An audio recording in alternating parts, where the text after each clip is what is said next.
Good evening. Welcome to the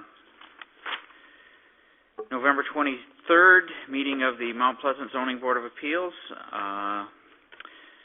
Brian, would you do the roll call for us, please? Rowley. Here. Elliston. Here. White. Here. Dennison. Here. Kulik. Here.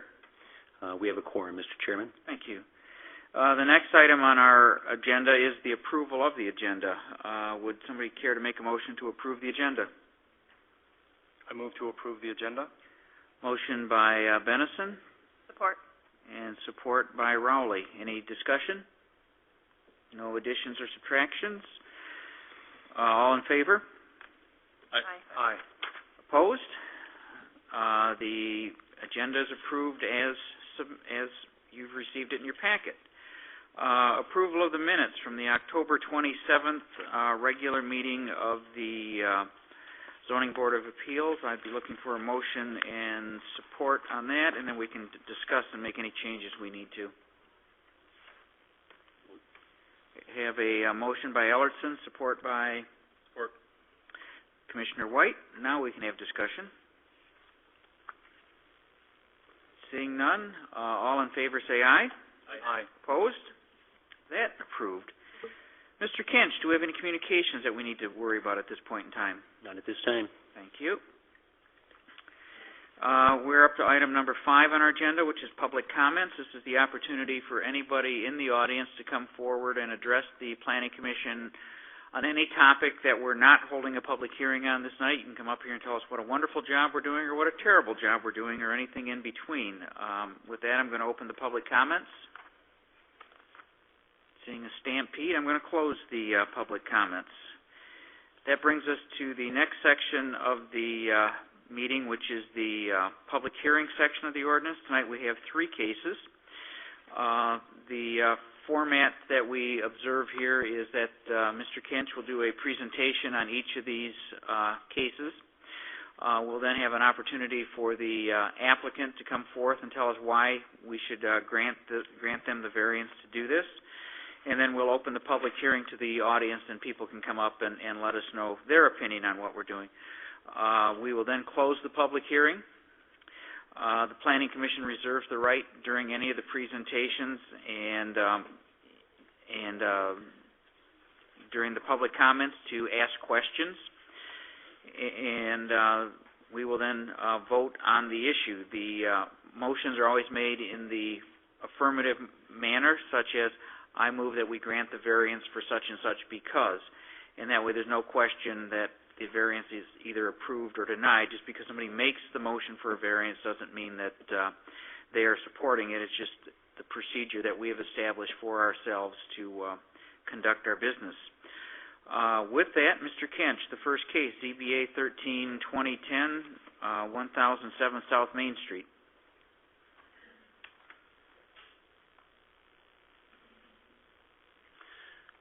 Thank you, Mr. Chairman. The case we have before you this evening we've identified as case number 13-2010. This case was actually on our agenda last month, and we had a little bit of a glitch in the publication, so we're bringing that back to you this evening. That's why you'll notice our numbering sequence is a little tad bit out of order. This is an application that Joe Olivieri, on behalf of Olivieri Homes, has filed to redevelop a site that's located at 1007 South Main Street. This is the location of the Delta Chi fraternity.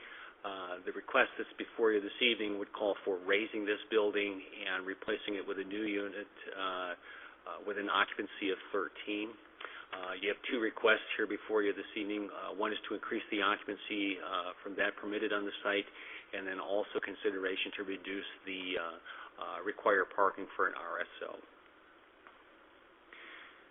Property is zoned M2, which permits the use. It is regulated under a special use permit, so assuming that the board grants some relief tonight to the variance requests, the applicant will be required to go to the Planning Commission for both site plan approval and approval of a special use permit for the RSO. Future land use designation in this case is multi-family residential. In your packet, part of the write-up drew to your attention the This property, it was presented to both the Zoning Board of Appeals back in 2005, 2006. At the time, it was a legal, non-conforming rooming dwelling, meaning that the site at the time didn't meet the lot width or the lot area for the district to be considered in compliance with current standards. At the time, the folks that were looking to get the site designated for a registered student organization, and in an effort to do so, they were required to go before the zoning board at the time and render a finding on a nonconforming use, showing a marked decrease in that nonconformity to allow another nonconforming use.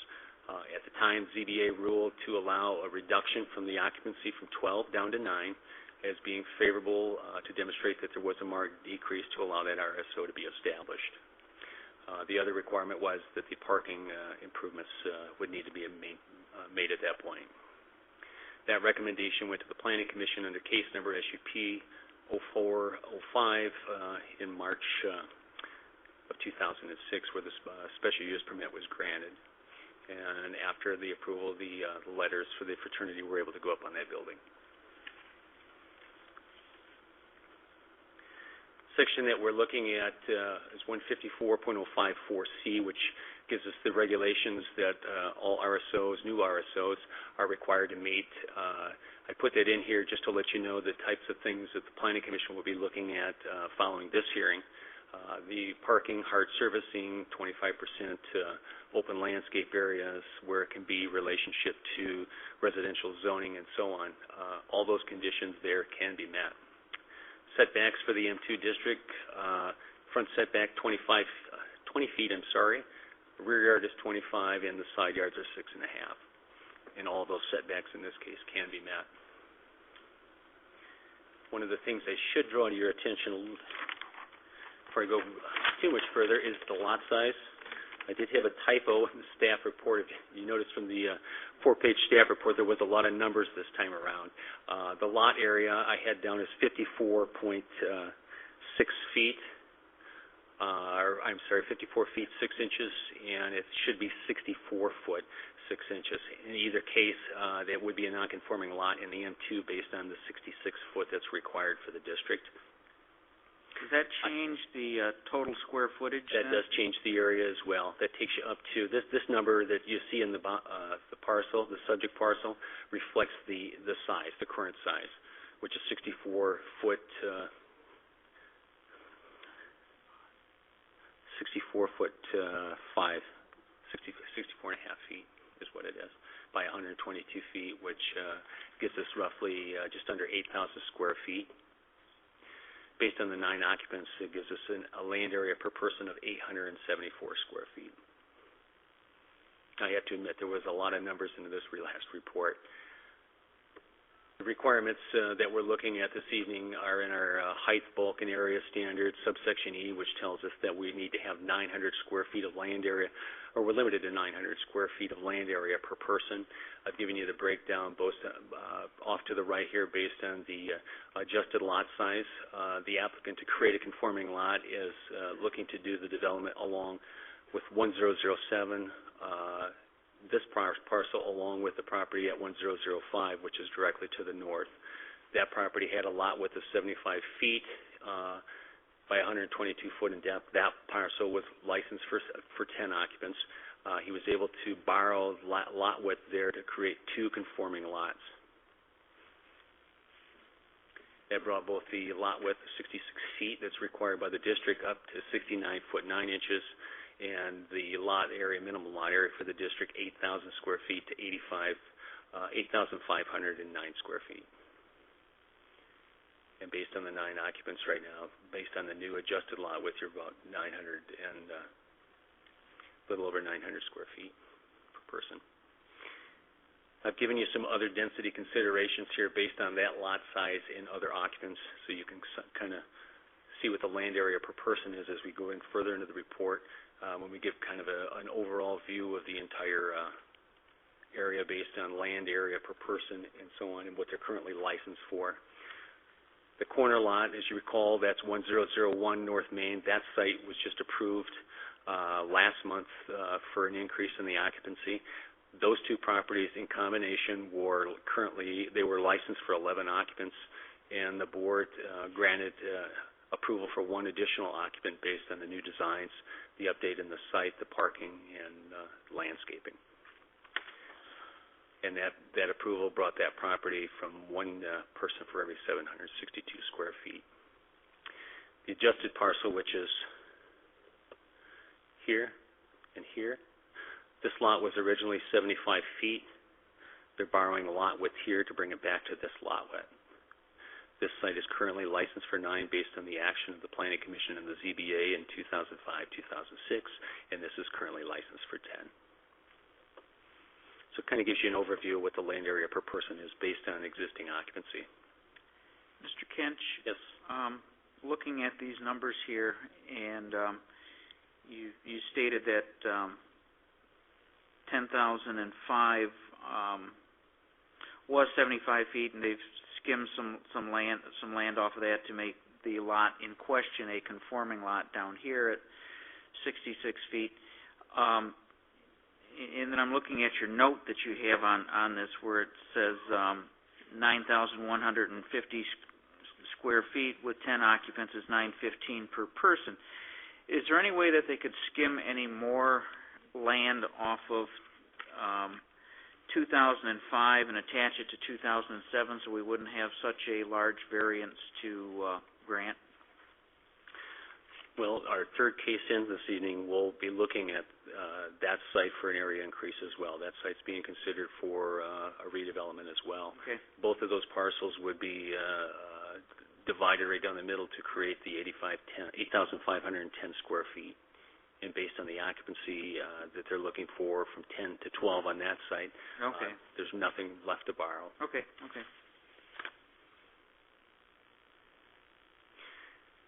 Site plan, as you can see, the footprint of the building is similar to the development that the board approved last month on 1001. We're able to get the updated parking towards the rear, taking all the access off from Main Street. So you have two parcels now that they've been able to accommodate ingress and egress to this site off the alley. 14 spaces would be located to the rear of the site, and based on the RSO requirements under 154.120, it calls for 2 spaces for 1 space for each occupant. And so in this case, for 13 occupants, we'd be looking at 15 required parking space. So the applicant's also asking for some relief on the required on-site parking if the occupancy increase is granted. There again, I'm just reiterating some of the information we've already shared with you based on lot width, lot area, and density requirements based on other occupancies. This was the approval that we granted last month. Shows the 2 buildings that will be raised to make way for the new building. There again, that lot was a little larger than the lots that you're looking at this evening. That had a width of 75 feet along Main Street. These would have in the 69-foot 6-inch lots. And there again, the approval took that from 11 to 12 occupants. These are the elevations that the applicant is put together for this site. The blueprint drawing is a little tough to see in the blue background, but it should, bringing the building up front, allow for the landscaping. It will definitely dress up the building that's there. This would be the Main Street view. And this is the existing home as it is currently. Access off from Main Street. We have parking both off from Main and then off of the alley.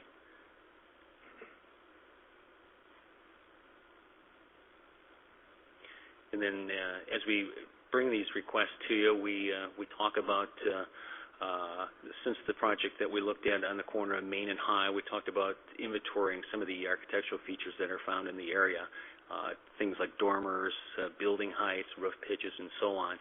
And this just kind of gives you a feel of some of those things that we're hoping to characterize in the new design.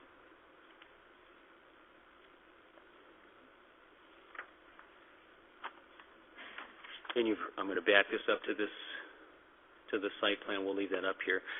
Just kind of backtrack a little bit. As you recall, a few months back, we brought a couple of these, we brought a project to you and actually had the Planning Commission weigh in on it as well regarding asking for or granting reasonable increases in the occupancy to encourage better site design, better building design, and so on.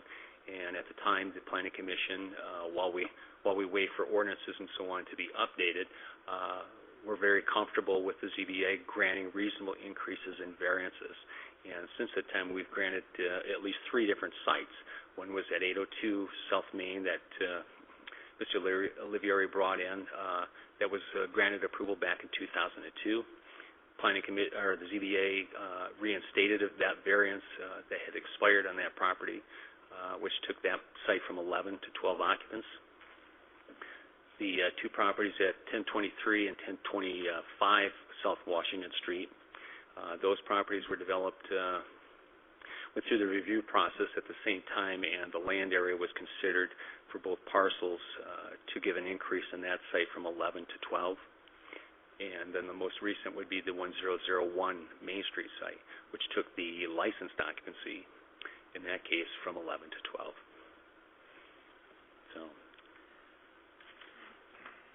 this slide we can back up to, as well as the adjoining. That may be helpful in making, as we go through the discussion with the applicant. That's all I have, unless you have questions for me. The only question or comment I have, on the first page of your report, we can see that the zoning board and the Planning Commission took action to grant the registered student organization to occupy that. One meeting was in January, and the next one was in March. So we probably had the fraternity in there starting in August or September of 2006. And looking at the last 3 pages of your report there, the number of stops by the code enforcement officers bothers me a great deal. To me, it looks like these young men just don't get it. They don't learn. They don't understand.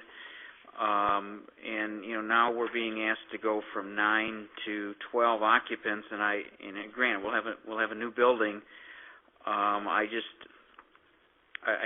having a little comfort level problem of what can we do.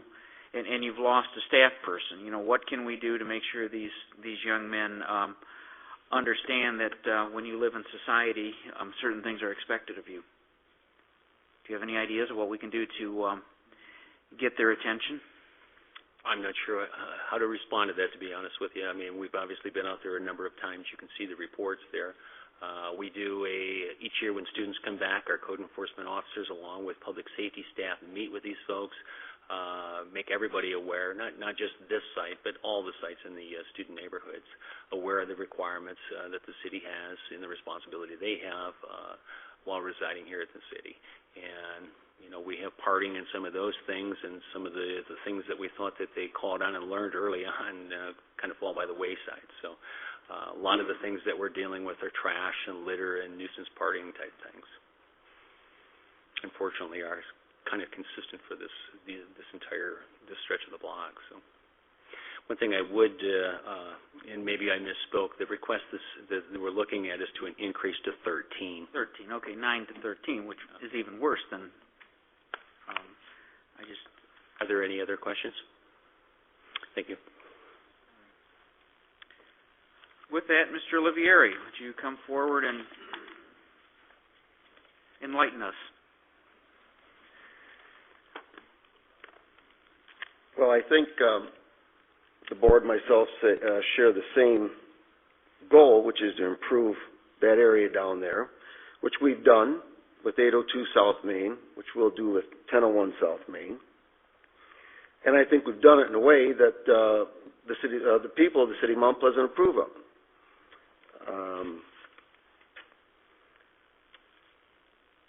One of the consequences of this variance will in fact be a huge improvement. we're going to tear down a 134-year-old house and replace it with a new one. Another consequence of this variance would be an increase in occupants. But this is a consequence that someone living in that area or driving by is not going to even notice, because we've given them a house big enough for all of them. We've given them parking enough to accommodate all of them. The other consequence would be just what I'm talking about, a decrease in nonconformity when it comes to the size of the building and the parking. There'll be no more of this front yard parking, side yard parking, parking in unpaved spots. We'll have paved, organized parking with egress off the alley. We'll be able to close off the Main Street driveway, which, by the way, will gain us a street parking space. So the whole variance for parking is almost a moot point. Also much safer than trying to pull out into Main Street. But those consequences will be noticed right away. A nicer building, better parking area.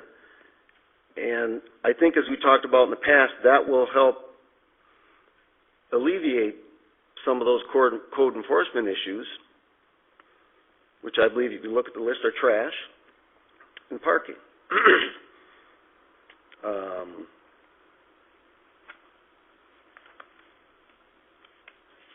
As I said, I think we've already proven with 802 South Main that it can be done. We can put this many people there and not have any problems. Any questions? A couple. How many total square feet of floor space will be in the proposed building? Well, it's 50 by 34 times 3. Okay.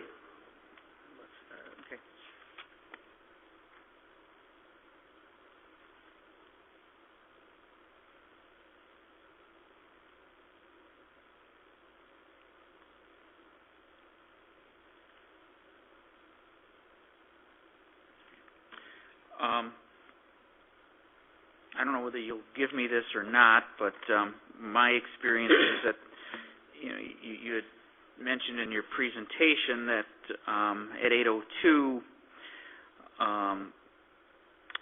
we've shown that we can put more people on the lot and not have a problem. And my experience is that there's a good deal of difference between a number of young ladies living in a house and a number of young men living in a house, and generally the young men tend to be harder on it.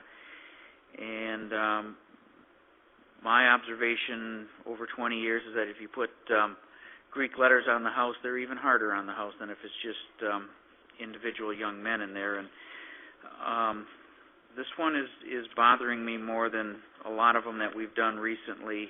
I don't know if I have any specific questions. What can you do for us to help make sure these people understand that living in society has rules? Well, could you be more specific? What type of problems? Well, I mean, I've got 3 pages or 4 pages that code enforcement officers go by and repeated violations for the same thing. Yeah, they knock, they get it cleaned up, and 2 weeks or a week later, it's the same problem again. I mean, so you're saying the parking and the trash? Primarily, the parking's going to go away. I'll give you that one. The parking's going to go away. But the trash, what do we do so that that neighborhood doesn't look like it's a landfill down Well, there? as we talked about at my last request, we got rid of that dumpster. That was the big thing, because everybody and their brother was dumping in that dumpster. But the worst part of that dumpster was everybody and their brother came over that dumpster. If it was full, they still left the stuff there, and that was the problem. So by getting rid of the dumpster, so far this year, we haven't had that kind of issues with this. Now, I've also, and Brian and I have talked about the difference in the two groups. And what are some of the things we could maybe do? And I don't know that I have a perfect answer. I've talked with these people. They sound like they understand the concept of if you give someone a nice place to live, they will treat it better. Now, I say that, but then again, that group of people turns over every 4 years. So, I mean... Or even more. I can have a father and son talk with them every year, I guess. I mean, my experience has been when you give a person a nice place, they tend to take care of it more. I don't know if you've ever seen the floor plans for these buildings, but in one day I can make this a duplex. So, if I have too much trouble with these people, they're out. In one day I'll make it a duplex and rent both sides just to different groups. 7 individuals. Is a duplex more marketable from your point of view? Why not just go the duplex route from the beginning then? Well, this all started when I did the first one. Mm-hmm. And after I did the first one, then I started getting the phone calls, hey, you know. So that's how I got down this road. So you're responding to perceived demand in the Demand, market. right. Mm-hmm. But I specifically designed them this way in case there were problems. I wasn't boxed in. I could easily go back to being something else. So that, maybe that's an answer to your question, how I can, one of the ways I can control some of these problems. But I'm also open to suggestions, too, that anyone has. Well, to return to the trash disposal issue, is there any way, any means by which, because you're going with trash carts, to secure those to discourage everyone and their neighbor from using the trash carts that are... Well, he's going to the bins now. The bins. What he had before was a 3-yard or a 5-yard dumpster back there, and the But dumpster it was on the alley, and that But was... are the trash, whatever you want to call them, are they any less likely to be abused by... No, because they're right outside the back door. The problem was someone had to walk across the alley. Someone could walk out their back door, walk to the alley, and dump it in my dumpster. And everybody that drove down the alley with a vehicle. or driving down, for that pitching matter? Right. Right. So that's been a huge deal to get rid of that dumpster. Any other questions by any board members while we have Mr. Olivieri up there? Not to jump ahead to the next case, but your other property that we're going to be considering, the lot sizes are very comparable. They're the same size. Am I right? Mm-hmm. Can you speak to the difference? You're asking for 13 on the current case that we're considering, 12 on the other. Can you speak to that difference? The fraternity, they requested 13. They requested 13. All right. Trying to accommodate the demand. So that's not an effort on your part to make the project more feasible from a financial standpoint. No, I think 12's, has worked in the past.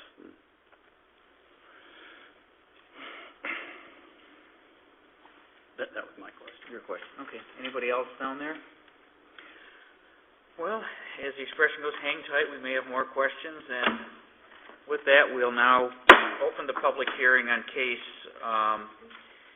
ZBA 13-2010. If anybody in the audience wishes to come up and speak to us on this issue, please come up, state your name, and let us know what you think. Is there a sign-in sheet at the podium there? There is, Okay. yes. Would you sign in at the podium then, please? Anybody?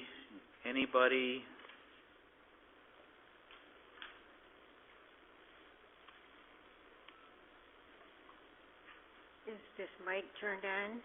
Mm-hmm. Can you hear me? I'm Bridget Hinckley.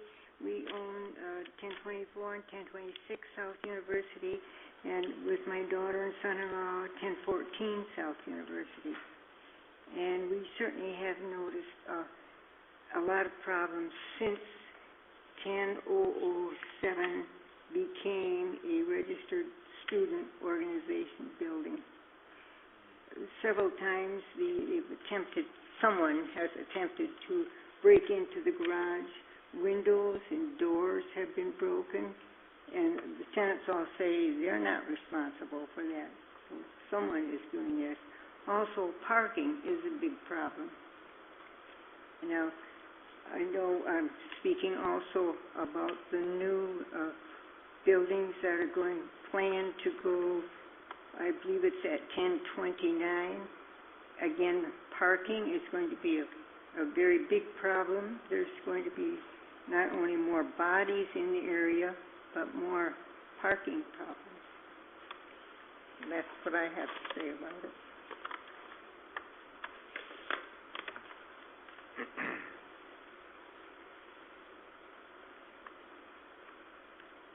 Anybody else wish to come forward?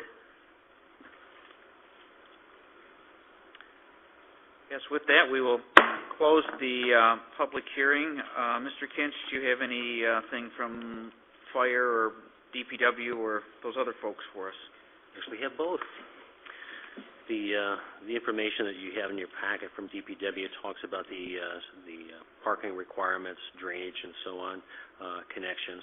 I would suggest that if the board approves it, that this be made part of the record. The information from public safety, they went on record as talking about the 24-foot requirements between parking aisles, which the plan that you have in front of you this evening can meet that requirement. Talks about the identification numbers, the addressing, and so on. That's even more important as we get access off from alleys, that we get it both on the front of the building and the back of the building. And then also they went on record again through this request submitted last month that they would recommend that due to the high number of fatalities associated with off-campus student housing nationwide, newly constructed off-campus student housing should be protected with a residential fire sprinkler. There again, that is a recommendation. And that's all I have. I guess a question. You did not, and I guess we should have asked for it specifically, would it be possible to get from the police department from current date back to 2006 when this became a registered student organization, how many times, if any, they've stopped there for and broken up nuisance parties? We could get that information. So it would require postponing a decision, correct? I would like to just state that the differences between a rooming dwelling and an RSL, typically as we're looking at these things, at least from a code enforcement standpoint, RSOs, more so fraternities, have a tendency to become destinations for folks, especially during weekends, partying, that type of thing. So you're more often to see nuisance tickets being issued and those types of things. Parking obviously goes right with that, where we're blocking streets and alleys and that type of thing. So anything the board could do as going through these approvals to try to help that out would be appreciated by the code enforcement and I'm sure public safety staff. In your opinion, if we approve this and we put a condition on the approval that said in the event that a nuisance party takes place at this location that the police department has to break up and cites the owners for it, that automatically subjects the property to coming back here for revoking the registered student organization designation. Could we do that, or is that something you'd want to ask the attorney and then come back? I think I would ask for the attorney to do that, but it may be a good recommendation if the board decides to move to grant the approval, for example, to make that recommendation that the planning commission put that on their special use permit. Well, or I mean, you could attach it at either end. I think either as part of the special use permit or as a requirement of our variance. I think we could do it either way, but it'd be something you'd ask the attorney for. Give us an opportunity. Or attach it at both ends and put more teeth in it. With that, we're at. You have a question down here? Yeah, I was just going to say I'm going to open this up to board discussion at this point and see if anybody has any other questions or where we want to go with this thing. I have kind of a question, comment related to what you just said, Mr. Kulik. I identify with the sensitivity of your proposal, but I would be a little reluctant to make it contingent on one call, because I think that could happen to anybody. Well, I'm not saying the way I would propose it to be is it doesn't revoke it, it just brings them back here for us to consider. Do we want to let you continue to have it? Why did they have it? What's wrong with your tenants that they can't get this through their heads, that this kind of activity is not going to happen in our community? I like the sensitivity. I just wouldn't hinge it on one incident. And maybe there's a way to say that. Okay. That's all I'm saying. I like the sensitivity, and I think it's appropriate in this case. I have a few concerns about this. Until I listened to Mrs. Hinckley, I was not concerned about the parking because I was thinking, given the proximity of this project to the campus, some occupant or resident there, or more than one, could probably park on campus someplace and leave a car within pretty close to walking distance. I am concerned about the litter violations, and I'm suspect that changing the containers is not going to solve that problem entirely. I also am a little bit sensitive and really question the increase from 9 to 13. That's a significant increase. Yes, I agree. Are we open for board discussion? Yeah, we're in board discussion at this point. Yes, sir.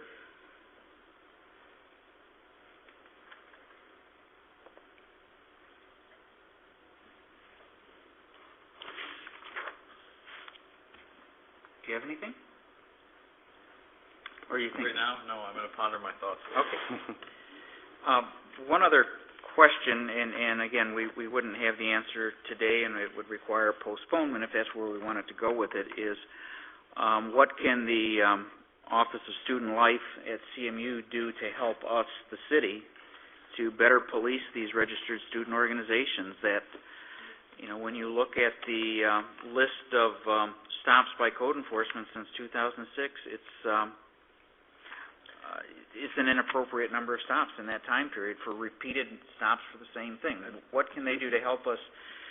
Can they pull charters? Can they do things to get their attention that obviously our code enforcement people aren't able to do? Right. Even, and I don't know, Office of Student Life, is there a universal code of conduct that's laid out for that all RSOs are expected to abide by, or is it, does each RSO have or not have a code of conduct? I don't know. I mean, if those are the questions we want answered, we can give those questions to Mr. Kinch and postpone this and take this up at our next meeting when we get the answers to those questions.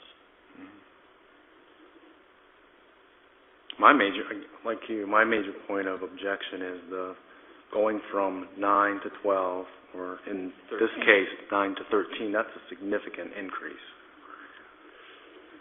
I don't feel comfortable with that. Stepping away from the increase discussion for just a second, back to your discussion of the RSOs and their guidelines, I'm wondering whether, and I guess I kind of agree with you, we're trying to pin a lot that deals with the student organizations on this case, and I don't know if that's the place to be doing so, because he's requesting that the property be zoned for an RSO, but if they each have their own bylaws, and if a few years from now, a new RSO steps into that house, I don't know if you can pin certain stipulations to a property when things are going to be kind of. Yeah, if the Delta Chi's are there now and the Teeks are there too. Right. I don't know if that's something that we pin on him. That's more of. And that really doesn't come under our jurisdiction, but I'm not worried still about that, all, because I think that's more of a zoning ordinance in general that we could look at possibly getting on the docket at some point versus talking about it and then making a judgment call on a case. That may be appropriate too, to tie the RSO, the specific, if it's Delta Chi's, to the special use permit, and if that changes, that they have to come in and have that special use permit transferred to the new organization. Can we make that exception though? Doesn't the variance run with the? We can put whatever stipulation we like. Stipulations we want. Stipulation on the approval. Planning Commission could do that. Right. Well, ladies and gentlemen, do we want to put together a list of specific questions for Mr. Kinch to find answers for us, or do we want to? Somebody want to make a motion? Where do we want to go with this?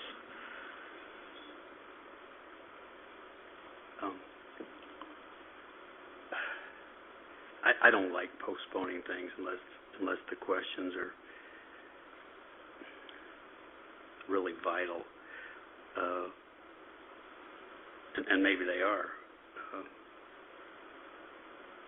I don't know what the university can do specifically about registered student organizations, but they do have some jurisdiction, and wouldn't be hard to find that out. You know, and I remember reading in the past in the CM Life that fraternity charters had been revoked for inappropriate, like hazing and paddling and other activities taking place at some of those fraternity houses. They've lost their charters for that.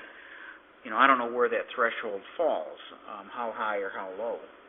I can tell you that we've had some issues with other RSOs, and we have been able to contact Tony Voisin's office, Tom Idem out of that office as well, to help us resolve some of these issues. So there is some contact between the schools and the city. Mr. Chair, I would not have a problem with this proposal if we were going from 9 to 10, as we did last month, which I think would be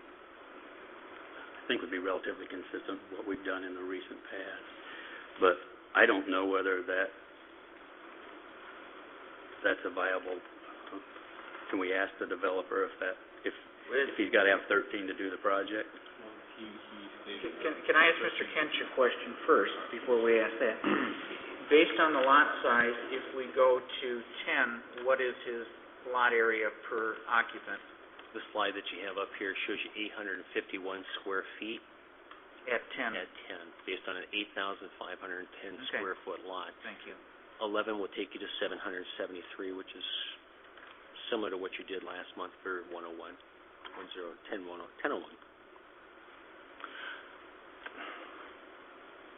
I think we've requested our variances for 1, and I think that the board has been, conscious of that. But this, with it being so large, and also with the issues with the property with trash, increasing the number of people is going to increase the trash. I mean, that's just a fact.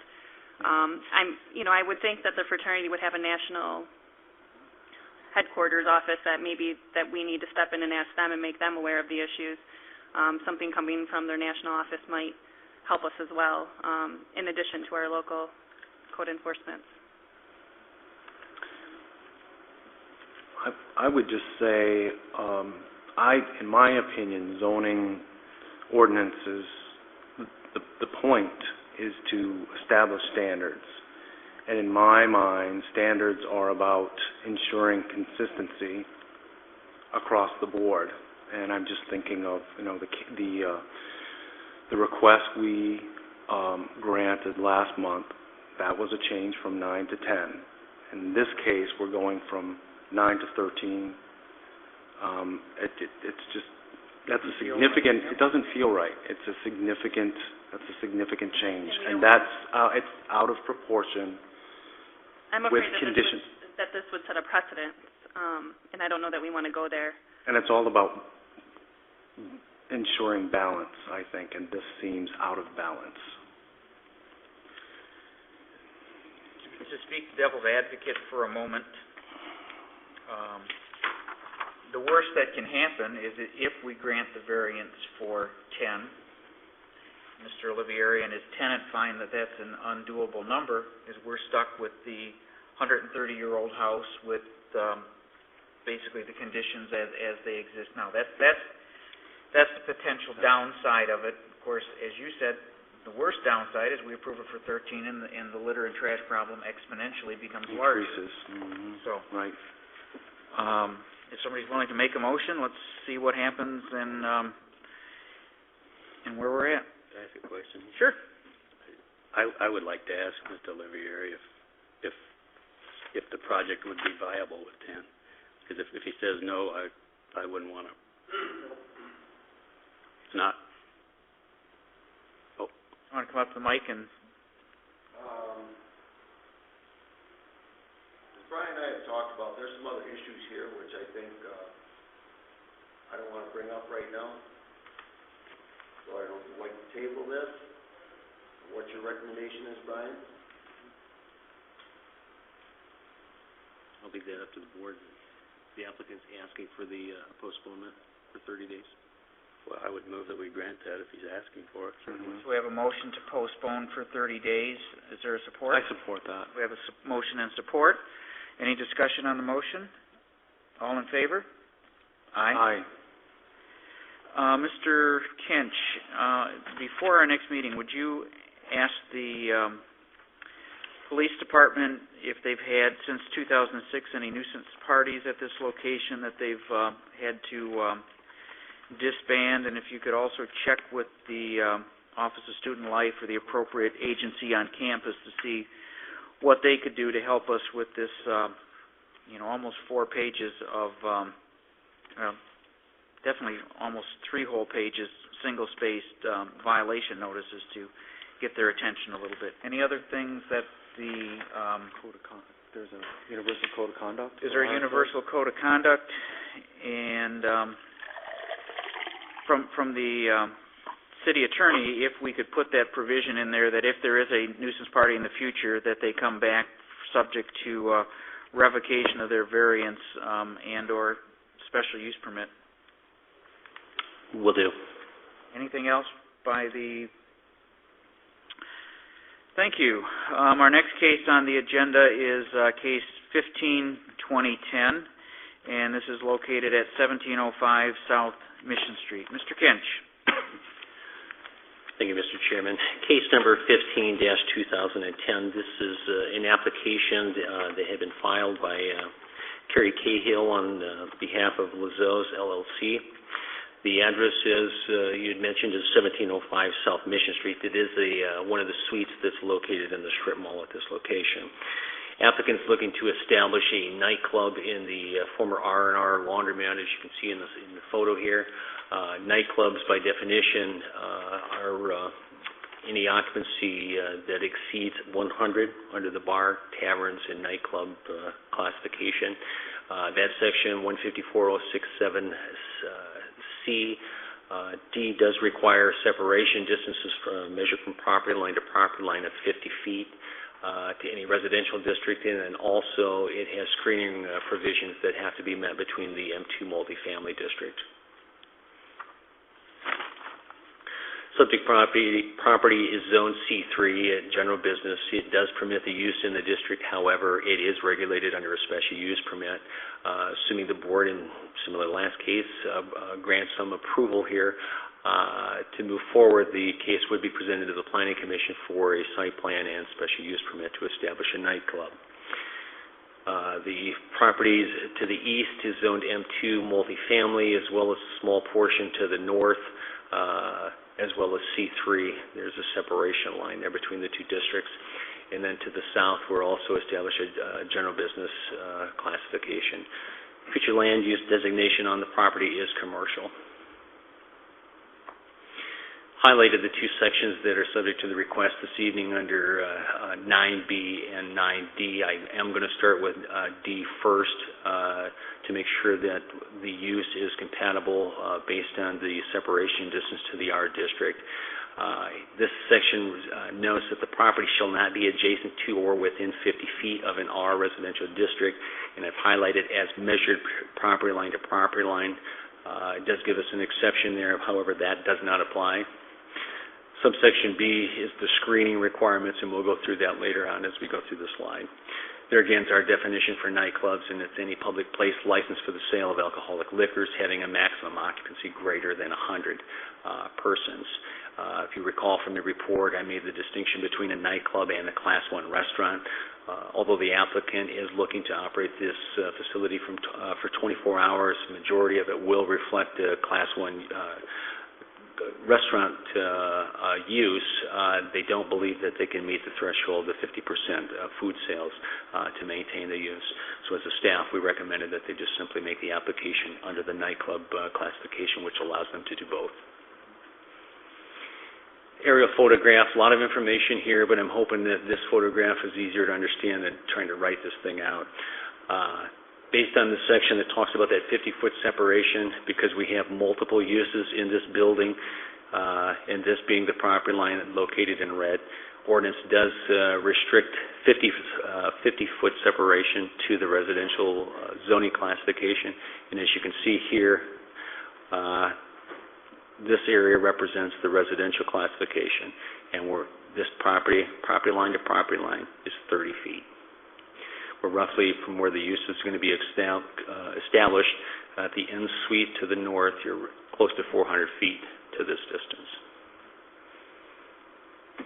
And then here's just a small photo showing the residence beyond the screen wall that is right here. Looking from here,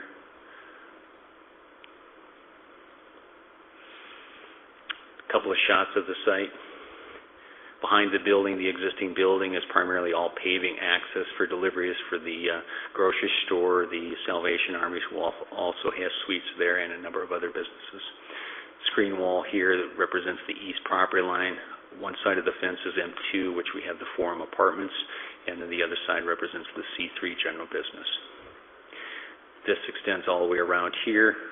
This is a shot on the south side of the property line. There again, you can see the fence. M2 on this side, C3 on this side. By ordinance, anything on the property line that's screening a nightclub has to have a screening wall. What's that approximate distance again from the C3 to the M2? Here? Yeah. Yes. Well, no. From the north wall of the subject property or to the M2. What's that distance? Here? Yeah. There's actually a drive aisle in there, and I'm going to estimate that to be about, because this is 24 feet, you're probably close to 24 to 30 feet. 30. Yeah. And there is a 6-foot mason or 6-foot poured concrete wall here. Mm-hmm. Okay. This represents the screening wall behind the east property line. As you can see, it does need some maintenance. It looks like it's been tad bit abused over the years from delivery trucks, snow plows, and such. The M2 on one side, C3 here, and then the R distance that's within 30 feet of that corner, which is subject to the variance request. And then this is the front of the home that is there.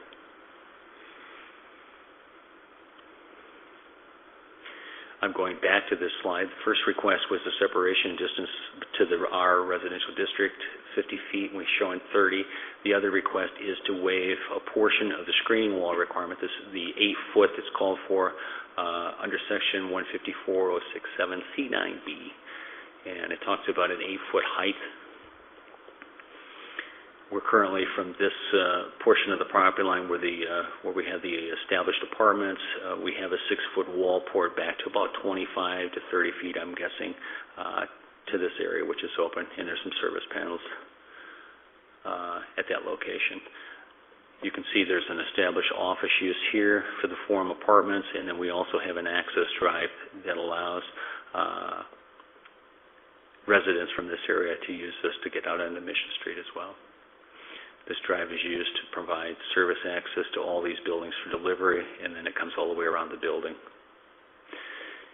Based on what this requirement, the way it's laid out, it would actually call for, because we're dealing with property line to property line in these cases, would require the 8-foot wall to be contained all the way around here. And they're asking to allow the 6-foot height here to remain, and to waive the requirements here, here, and here.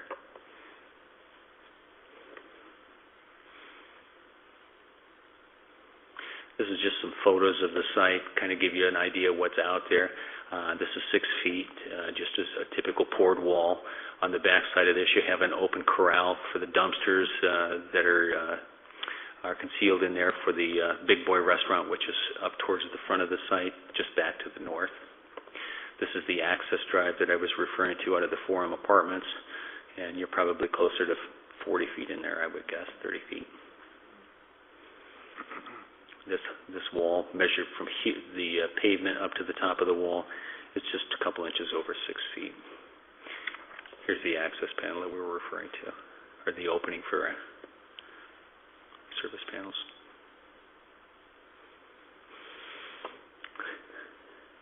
And when we talk about screening, we have poured walls, we have chain-link fence with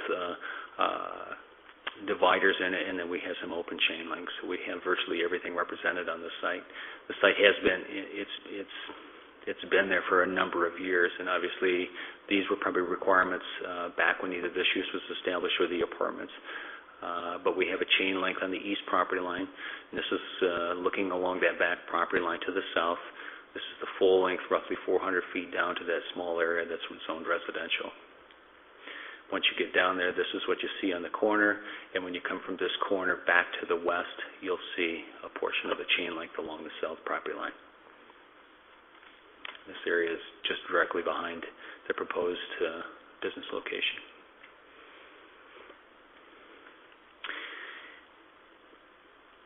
Just the applicant had provided, give you some illustrations of what they're planning to do to update the facade. We'll let them talk about that a little bit, the use of materials and so on. But you have that in your packet, as well as the interior layout, which will call for quite a bit of remodeling to the former site, which was a laundromat. So that's all I have. Thank you. Anybody have any questions for Mr. Kench at this time? Just one very minor question. The block wall on the north side, does that extend? Let me get the slide up here. That wall extends. You can see where this is the Big Boy restaurant. Essentially, right from that property line, right there is their dumpster location, and that wall comes back to roughly 30 feet to the corner. And they left that open there, service panels and so on. Okay. And that's the only place there's a block wall? It's a poured concrete wall is what it is. Oh, it's a poured concrete wall? And then you have access drive here, so you got through traffic that's taking place that's been there for a while. I think the only access from the business is going to be a required exit door out to the back.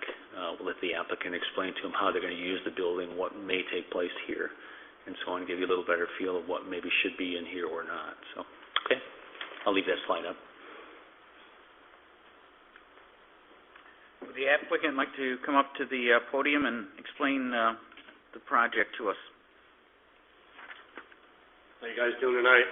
Good. First of all, the entrance of our location is the only place that people are going to be entering and exiting. The back will be an exit, emergency exit, but nobody will be allowed to enter or exit the back in no shape or form. In my opinion, there'd be very little traffic that would even, nobody would even, well, the 35 feet, let's cover the 35 feet where there's residential where the R3 is located. That's a ways away from anybody that would visit our business. Just to go through a little bit about the business, we intend on being more of a restaurant, upscale restaurant, serving breakfast, lunch, dinner, martini-type club at nighttime. It will be a nightclub, sort of, in the evening hours. We intend to be an open 24 hours. We feel that there's a big need for a lot of people that want breakfast, 2 in the morning, 3 in the morning, 4 in the morning, and so forth. We believe there's a big market for that. But there's ample parking in the front. There's no reason for anybody to drive around the building, enter the back of the building. There is a complete 6-foot masonry wall, and if you measure the wall from our side, it's 6 feet. If you measure the wall from the other side, it's actually about 7 feet, because it goes down a little bit on the other side. But the main issue is that we're asking for a variance that you'll accept that 6-foot wall, and that you'll give us the variance on the 35 feet from the residential, because the R3 technically it's 35 feet away, but our business is on the very corner of the shopping center on the other side, 400 feet away. Those are the two variances. Just to go in, we are going for a special use permit next week, and we're going to go more in detail as far as what the location is going to entail. But we're doing a complete renovation on the inside. We believe that this is something that Mount Pleasant needs. If you obviously know Mount Pleasant probably better than I do, but if you try to find an upscale club where you can walk in, white tablecloths, a good wait staff, good music, Obviously trying to put quality food in there. Anybody can say they're having quality food, but, I'm a connoisseur of food, and I will not allow anything but just a simple thing like a hamburger. Try to go find anywhere in this town where you can get a real hamburger, not frozen, on the grill, good hamburger, or where you can go get an omelet, 3-egg omelet, blended, fluffy, good omelet. Can't find it. These are things that we think that we can bring to the community in the area. Are we having it? It's a little bit more than a bar, than a restaurant, and that's why we're going for the special use permit for the bar, at the bar side of it. But the main reason why we're here today is the variance of that 6-foot wall and the 35 feet from the residential. Is there any questions that you may have? Do you plan on having dancing in this establishment? Looking at the floor plan, I don't see where that would be taking place. Yes, sir. As far as, there are going to be tables, inside there is a drawing on it. See inside where you see that dotted line and you see 6 tables on that dotted line? Those 6 tables will be removed at 9 o'clock at night, and there will be a dance floor. If you look in the left-hand side there, you see DJ area. It's not going to be live music. It will be music and dancing. And we expect to have dancing.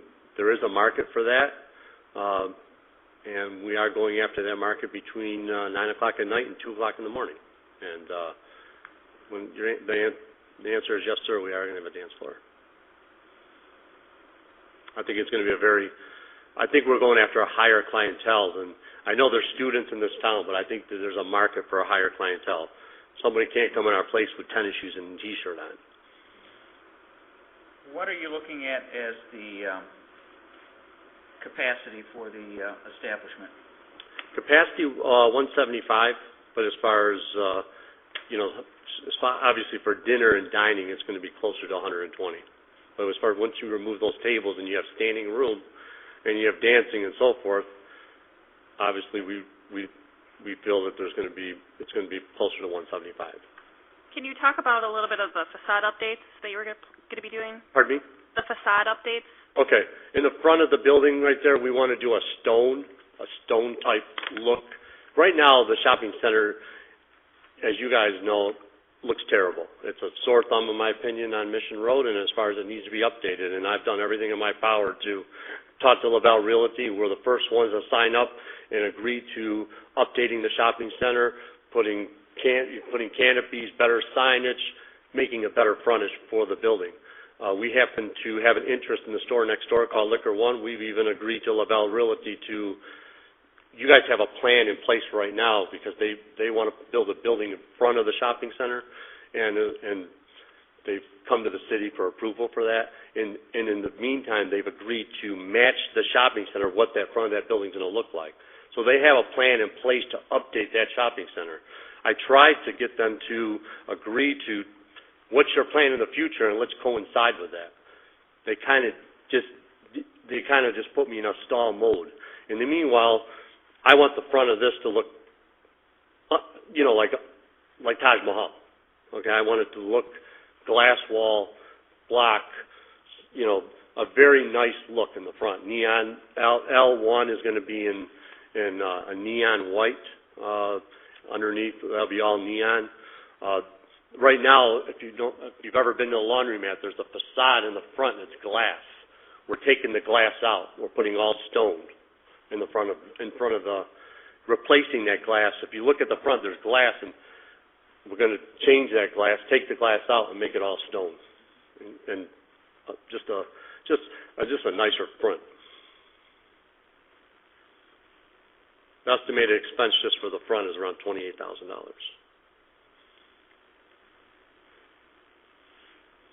Thank you. What's on this drawing? What's EIFS? Where's that, sir? On the elevation drawing. Below the windows, around the windows. EIFS. The builder has a term called EIFS, meaning putting, it's called a drive-it. Drive-it, okay. Okay. Mm-hmm.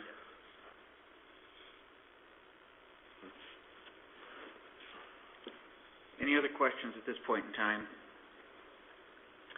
Stick close. We may have some more for you. And with that, we're going to open the floor to anybody that has any comments that they would like us to hear. I'm going to open the public hearing on case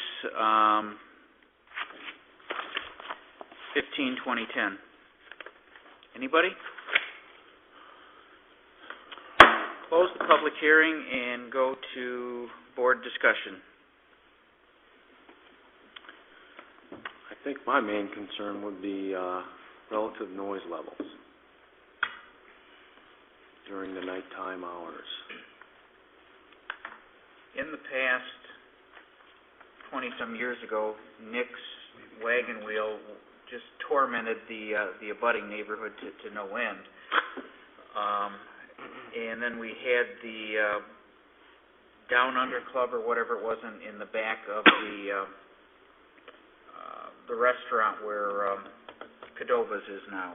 And that there was a great deal of problems with noise from that bar disturbing the family residents that are back there. Mm-hmm. This location, the noise is going to have to travel a goodly distance. The folks down in McVeigh Street to the south, I don't see that that's...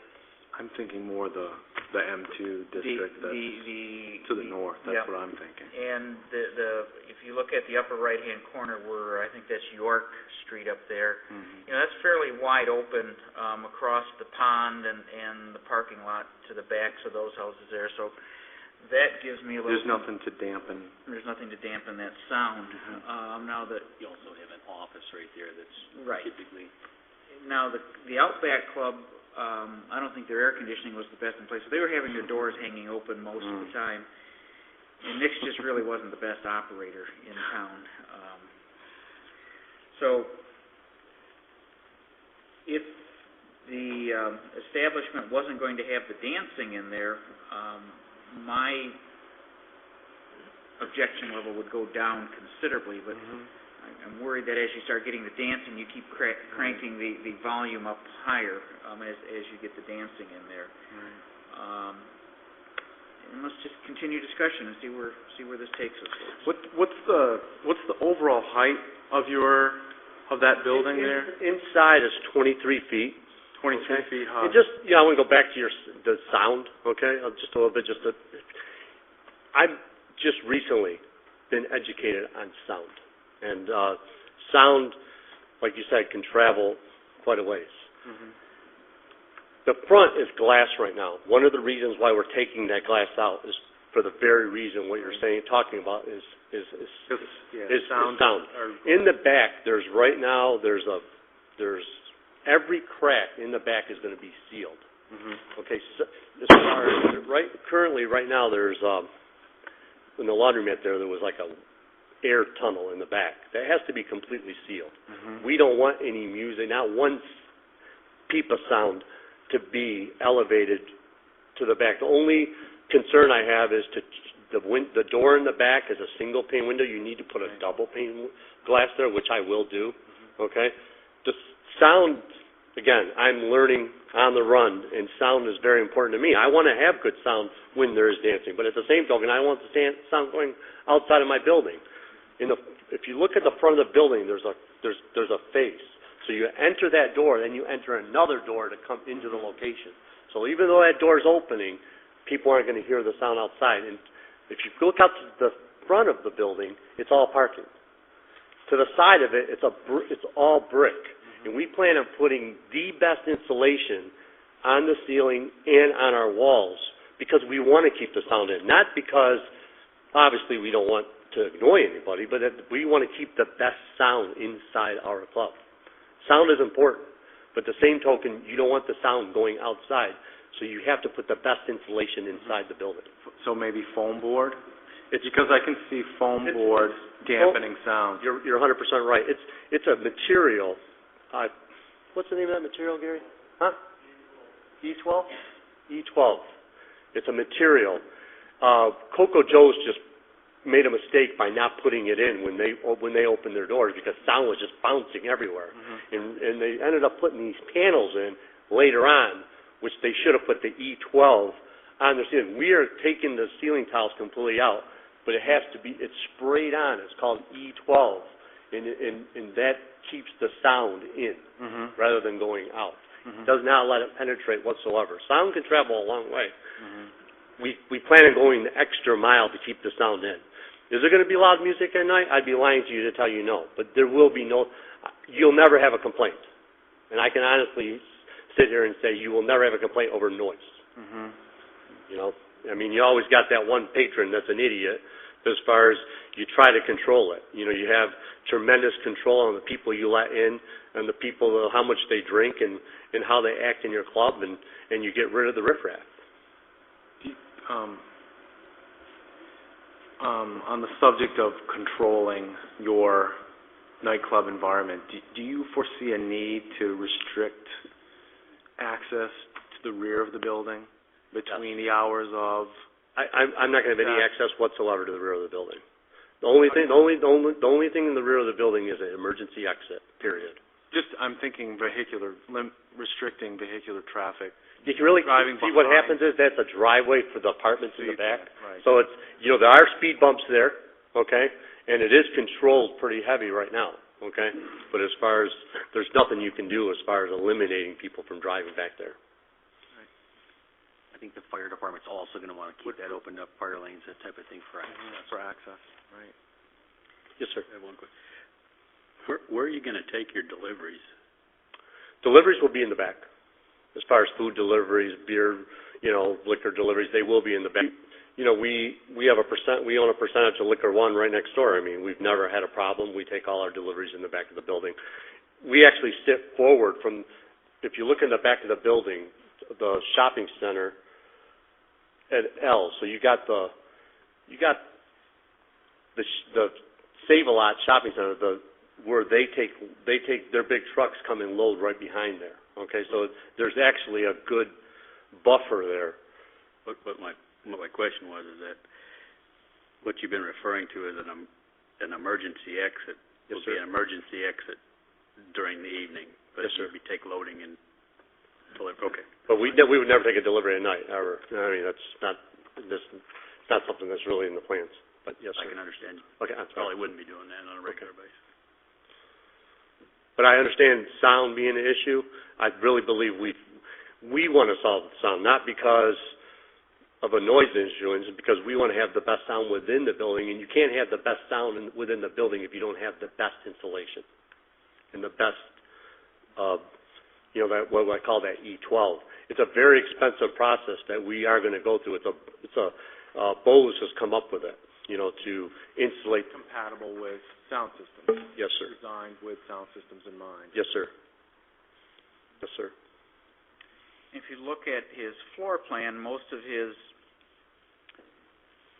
stoves and hoods and bar and all that stuff is at the back of the building. Basically the direction in which the sound we were concerned about going. So even the mass of the coolers and the storage in the bathrooms will help absorb some of that sound as well. I agree.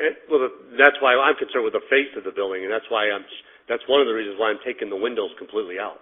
There's all windows in the front. We're taking it completely out, and like I've explained to you, put stone and drive it and something really nice in the front.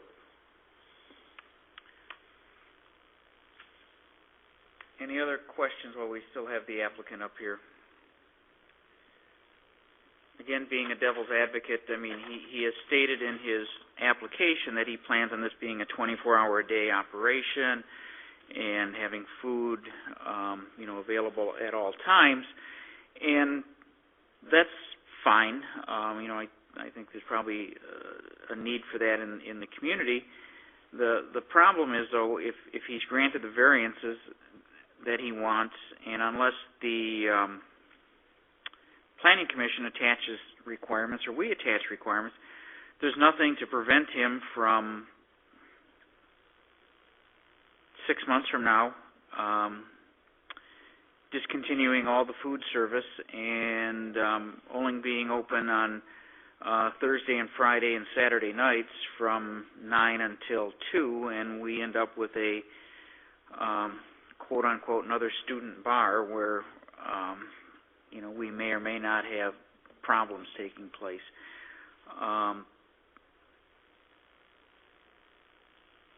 Mr. Kuglik, can I address that, sir, please? Sure. There was not a Class C license available, okay, when we had this proposed idea, and you're 100% right. If something didn't work, what stopped you from all of a sudden saying, hey, I'm only going to be open Thursday, Friday, Saturday, I'm only going to serve drinks, and I'm going to be a bar? The fact is what we have going in there is a resort license. And a resort license with the state of Michigan requires you to sell 50% food. Okay? So as far as it'd be impossible for me to do what you're saying. I agree with you 100%, but being devil's advocate, it's impossible for me to do. Thank you for that clarification. Thank you, sir. Not to mention, and I'm not a business person, but running it strictly as a nightclub, in terms of having that as your business model, that might not be a viable business model, just from a bottom line standpoint. I don't understand your question, sir. Can you? Would it be a viable business, running it strictly just as a student bar and not? Would it be a viable business? Would it be? Any bar in this town would be a viable business, but the fact is that I really believe, truly in my heart, this. I've been dreaming about this for 10 years, and as far as I really want this to make this a model to franchise all over the United States, and I believe that this is something that Mount Pleasant needs, and I believe that there's a clientele out there that's that little bit, even though you're talking to a student, 21 to 25 years old, there's that one student. If you walk into Wayside on a Thursday, Friday, Saturday night, and you walk in their VIP section, there is a section of people that like to dress up, that have class. And I'm not saying these students don't have class, it's just there are students that like to go out in a T-shirt and have beers and tennis shoes, and there's a clientele that actually likes to wear a blazer, or a girl that likes to wear a dress and go out to a nice place, and I don't think that exists here. And I think it's a market that we need. Anybody else have anything at this point in time, or anybody ready to make a motion? I don't have a question. I have, I guess, more of a comment. I'm trying to think in my mind late at night when I drive by the Wayside and other fine establishments around town. It seems to me that the noise inside isn't generally a huge issue. It's the outside. It's the patrons piling outside at 2:00 or throughout the night as they're getting in their cars, as they're gathering. That's where my concern is. The noise outside. It's really tough to control that as the owner of an establishment. I personally am not overly concerned with the noise coming from the building itself. I'm worried about the safety in the parking lot and traffic after hours as they exit. I've been someone of younger age, and I know what it's like to jump in the car at night and speed off, taking the shortcut to beat people home or to get away from traffic. So I know how that game plays. So that's my concern. And the noise outside the building, I think that's where your barrier comes in as far as the fencing around this property. And so that would be something that I'd want to talk about further. Well, you broached the subject. What type of additional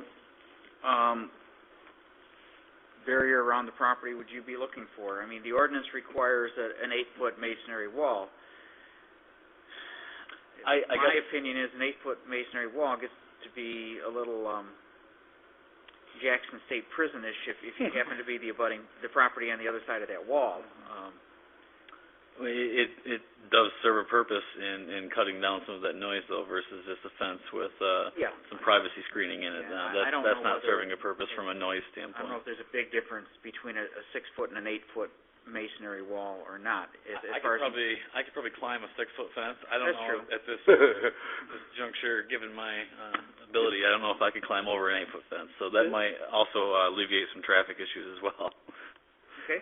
I have a question about that. So, to strictly adhere to the ordinance, there should be an either foot. 8 foot. Somebody spells like I do.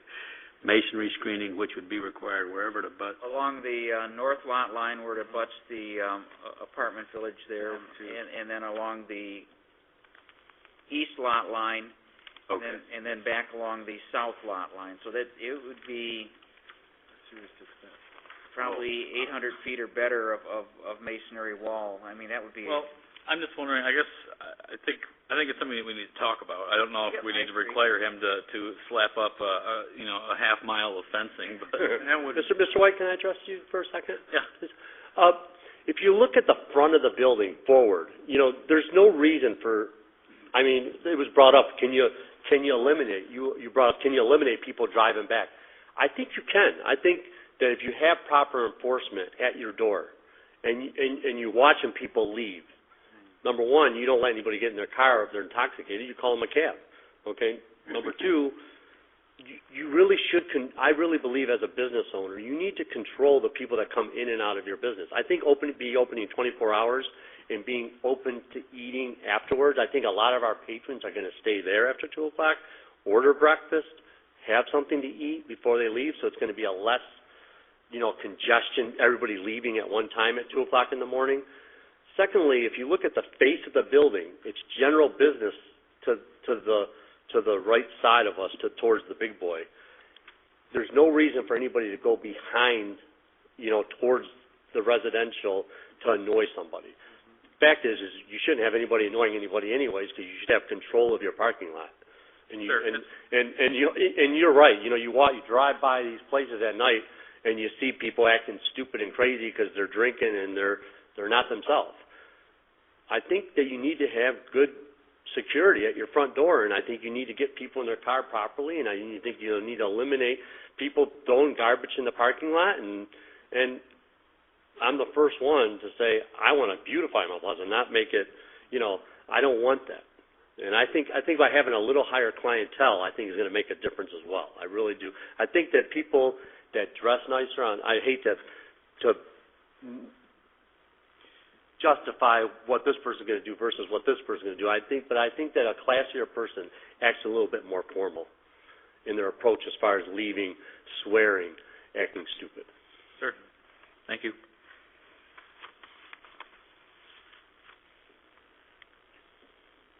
Other discussion by the board? I have a couple of comments. My concern is the future of this development, if there's something going in front or if the facade is going to change on just this business, carrying it through.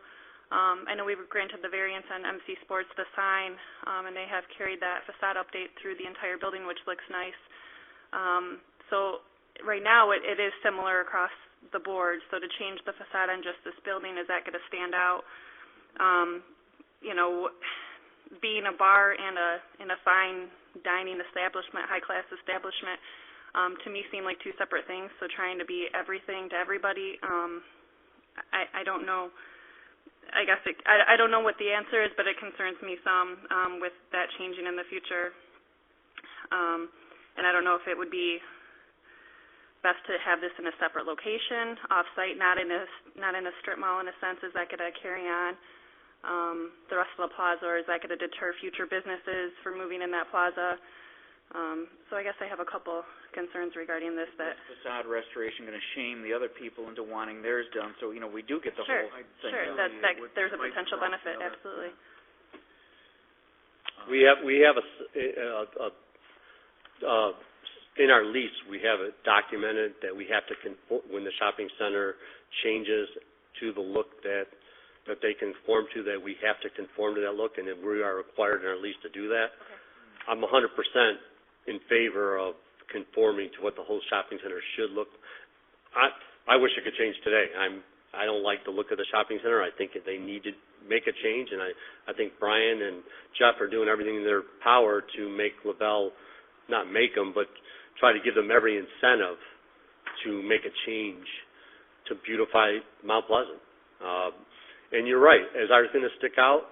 I think it's going to stick out for the better. You look at the oven. You look at in the stadium mall. You go look at the end unit, the oven, the Italian oven. it's a little bit different than the rest of the shopping center. It's not a sore thumb. I think if you do it delicately and nicely and neon sign and proper brick on the outside, I mean, we want to beautify it, not de-beautify it. And we're the neighbor right next door, so, you know, we don't want to harm the shopping center in any way, shape, or form. I don't think we're going to harm the shopping center whatsoever. Mr. White, back to your concern about fencing and separations there, and you know, you'd made the comment that we're not interested in somebody building a half mile of cement wall for us. Are there things that you personally would like to see take place either along that north, east, or south lot lines there of the total property? I mean, we've got the masonry wall to the north, and we've got the chain link with the woven stuff in it on the east side. I guess I don't have an answer. I'm not an engineer, and I don't know anything about noise studies or anything like that. But I'm curious as to if we could alleviate the problem by looking at maybe erecting a fence, that's required by our zoning for a portion of that, or maybe some screening with some landscaping there, some taller evergreens or something to break up the cementness of it, if you will. And I don't know what, if anything, needs to be done to the 6-foot wall. Again, I don't know exactly how noise travels. I just know that it does travel, and obviously I can see where that would be a major concern. Mr. Kench, I don't recall, and perhaps you do, the area to the east of the property there. Does that paved area, the loading area behind Goodwill and Save-A-Lot, does that paved area go all the way up to the existing chain link fence, or is there a space between the edge of the parking lot and that chain link fence? It's paved right up to the fence, and that's why the snow plows have hit it over the years and damaged it. Okay.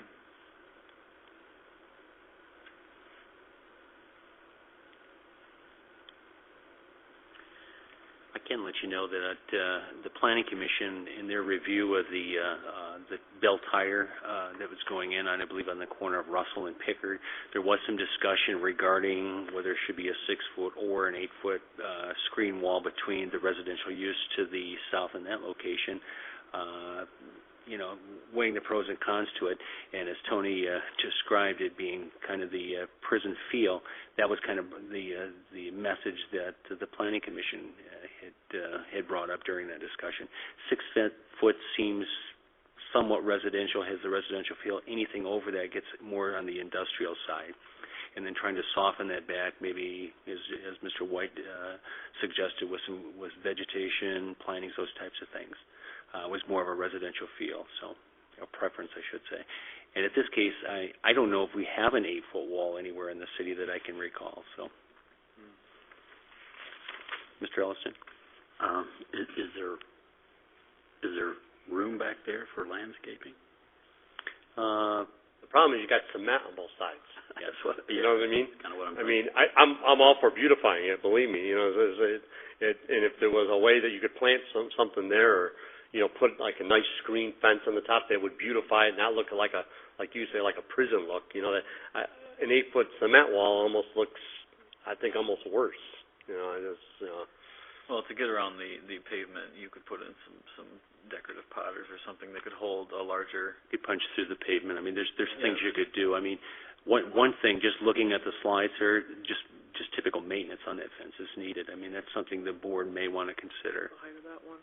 That's 4 feet, I believe. I mean, you see landscaping down the other end in the residential area. Yes. So it is there existing on that end of it. Mm-hmm. And those trees look to be 40 feet tall. I mean, that's a pretty good fence.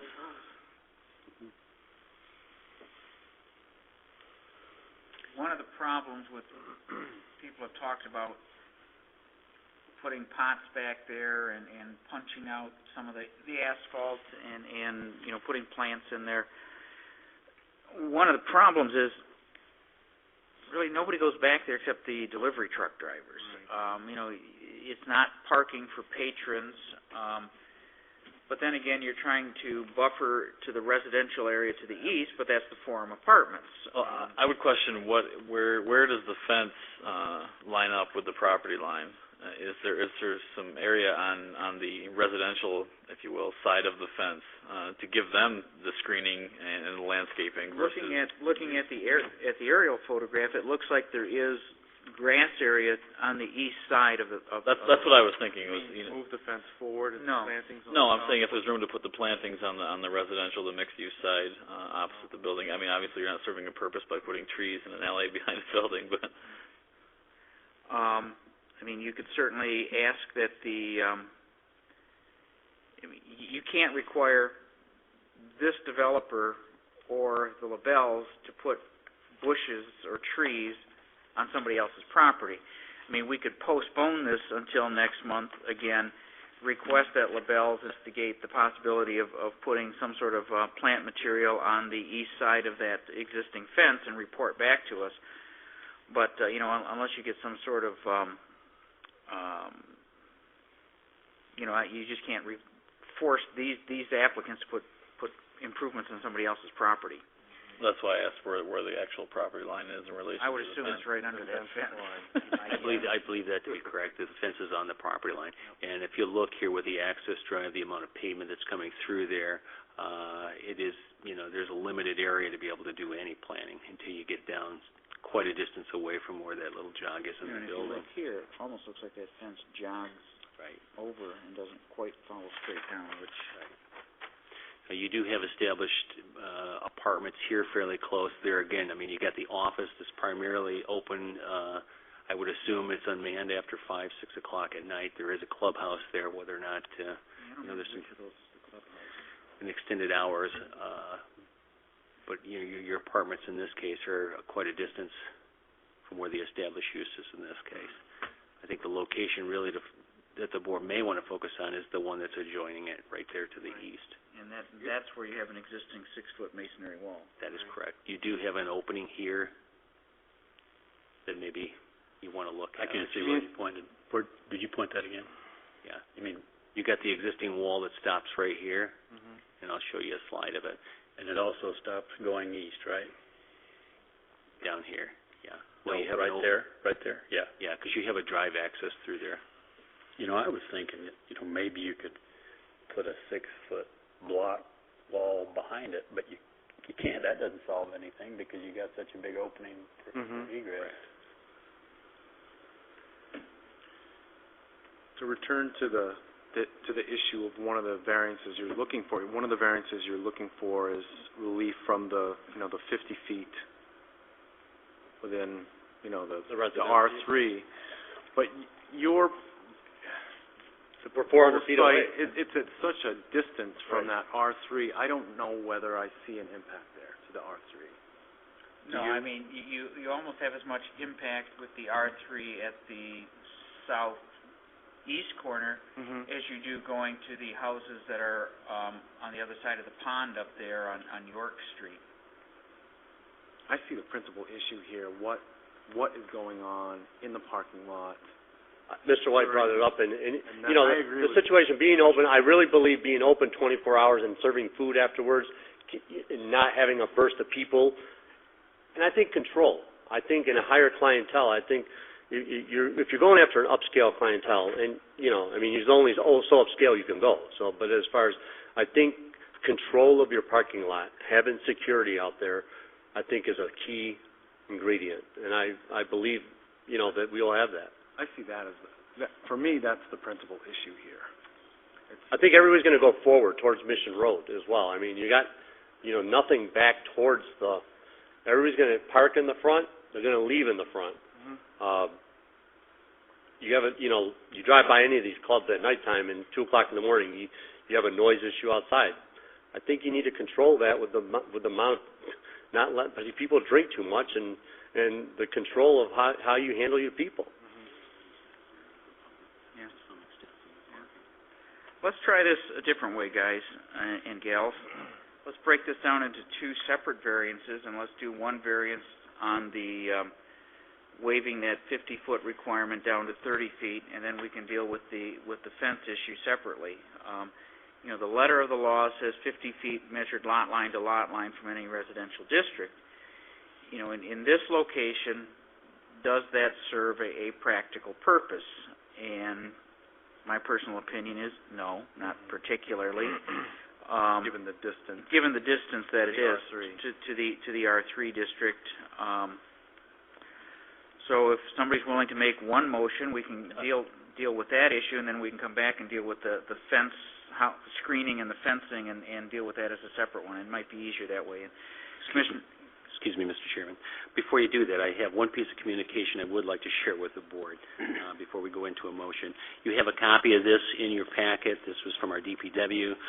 Talked about the requirements regarding service taps, meter sizes, and so on, which will be attached to the approval and will have to be in place before they are able to open the business, assuming the approvals are granted. ZBA and Planning Commission levels, and then also some recommendation or requirements, rather, for sizing of grease traps that are related to the commercial kitchen. So that would be part of this record as well. That's all I have.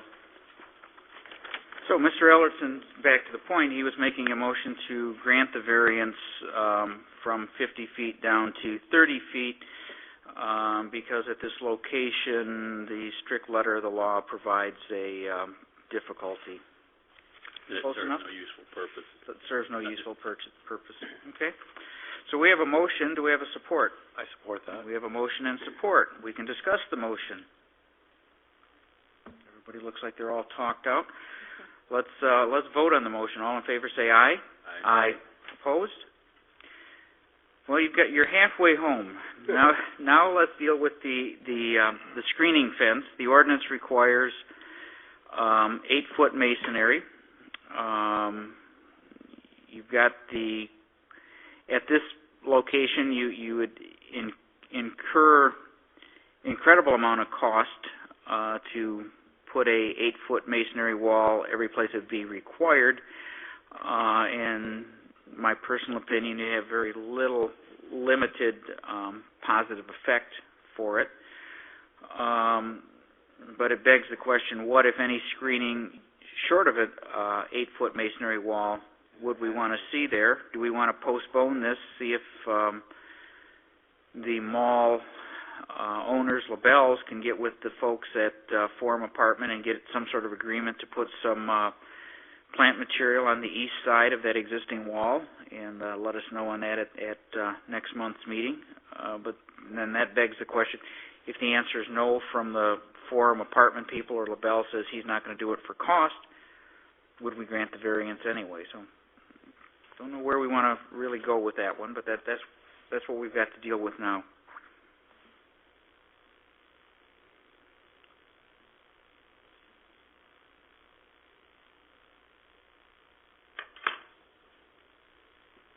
Well, in terms of buffering noise,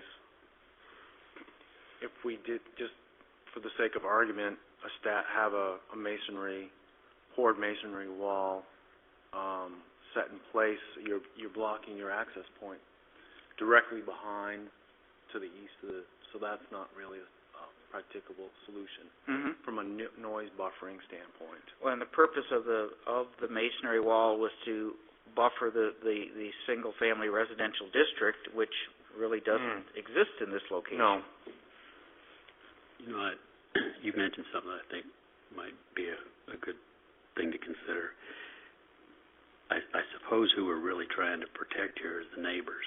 Absolutely. And if indeed the applicant were to consult with the neighbor directly to the east, and they can come up with some kind of agreement as to what that neighbor thought would be adequate, or if he says, it doesn't bother me, then maybe this would be a little simpler. Or does the neighbor have concerns other than noise emissions? Do you have other concerns here? Well, he got a copy of The neighbors were notified. I mean, they're definitely within 300 feet. So, the Forum Apartment owners received a notice that these two variances were being requested. We have no communication from them. Now, you can take that one way to say they don't really care, or they could take the other way, well, there's no basis of it. He has to put the wall up. You know, we don't know anything other than, one, they received a notice, and two, they didn't respond to it. So,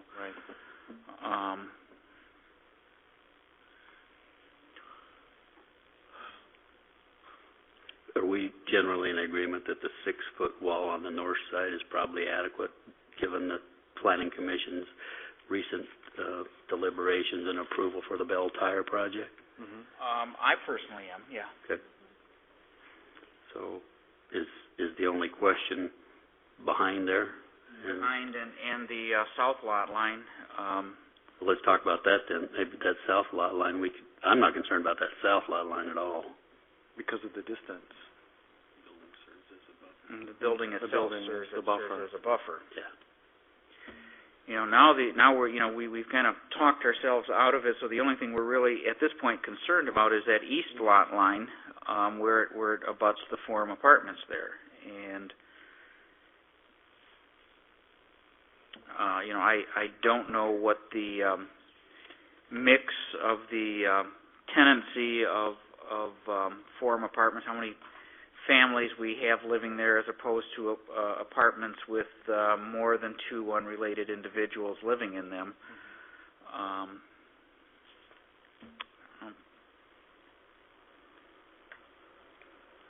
Let me ask this question. How would we, this is a little bit hypothetical and doesn't make much sense perhaps, but how would we feel if he put a 6-foot block wall, if there wasn't an egress there, and we put a 6-foot block wall back to about the same distance as it goes to the west? I mean, if it's just sort of squared off the back corner of the building there with a block wall. I wouldn't want to make it, personally, I wouldn't want to make a decision on that until I heard from the fire department whether they felt a block wall at that location impedes their fire protection in any way. Does it affect their turning radius coming in behind that building if they have to fire it? Are the connections that they hook onto, or any of those back in that area? You know, I don't know, and I wouldn't want to require that and find out that the fire department said, oh my God, why did they do that? So, you know, if you wanted to go there, we could postpone it and get an answer. I really didn't want to go there. What I was getting at is, if indeed that were the case, I would be happy with that. I would say a 6-foot wall there, that does all the noise abatement that I need.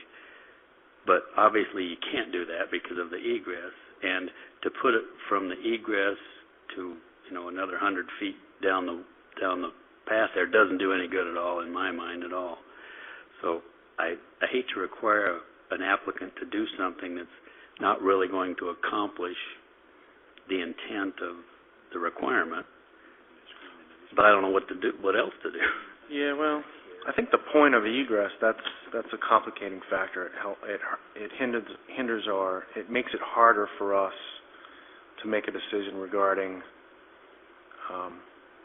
fencing and buffering. Another theoretical thing would be to, you know, when you look at the applicant's floor plan that he gave us here, he shows, you know, you go back to where that rear emergency egress door is, and then he's showing a utility area that's going back up to the north there.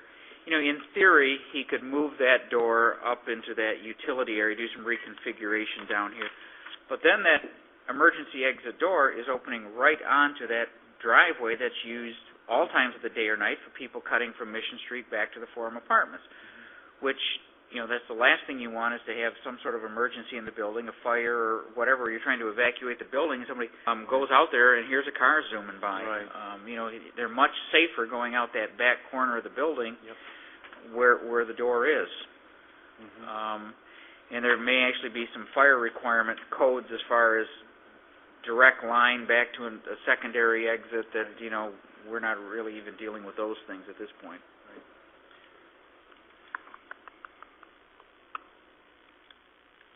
This is just not an ideal location for that kind of business. Well, I would feel given that. I would feel much, much better if this was going to be the tenant in a new building out in front where, it had been talked about going before, and then I would have no problem with any of these variance requests. It's a new freestanding building out by Mission Street, and it's way away from any of the residential districts, and I wouldn't have any problem with either of these requests. Or if this business was kind of buried inside this complex, in the middle of it somewhere, as opposed to At the end. If I can suggest something, gentlemen, ma'am, we are going for this variance based on 50% alcohol versus the 50. If we wouldn't be talking about these issues if we were just going for a restaurant. And we, as owners, wanted to comply 100% with the city of Mount Pleasant, just in case it was a 51%, 52% versus 50%, so close and so tidy. The fact is that we really are more of a restaurant than a nightclub. Are we going to be open for dancing at night? Yes. But as far as the variances are based on a bar situation. We could actually, the worst case scenario is, because we have a resort license, we have to sell 50% food. Mm-hmm. And it just, we're just going for this bar variance because there is dancing there, and as far as I just want to be totally upfront what we're trying to accomplish in the market that we're going after.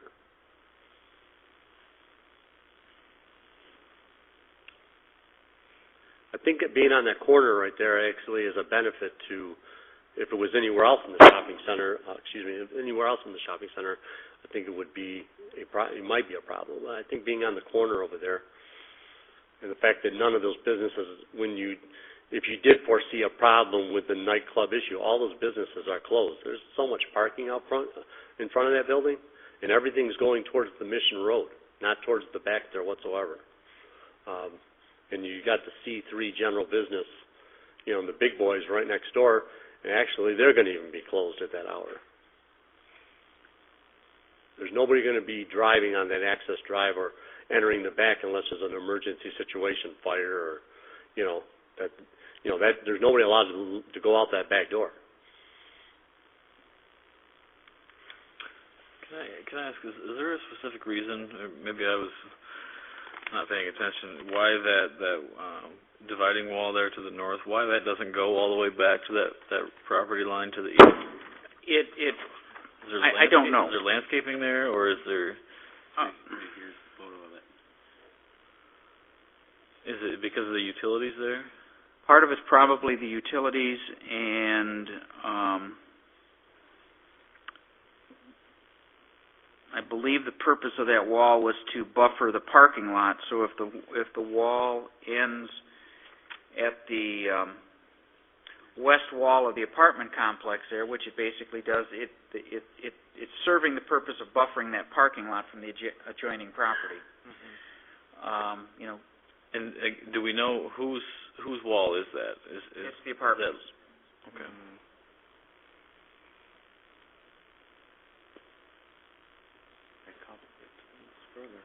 Well, not really. The apartment complex, if my memory is correct, is owned by the LaBelles as well.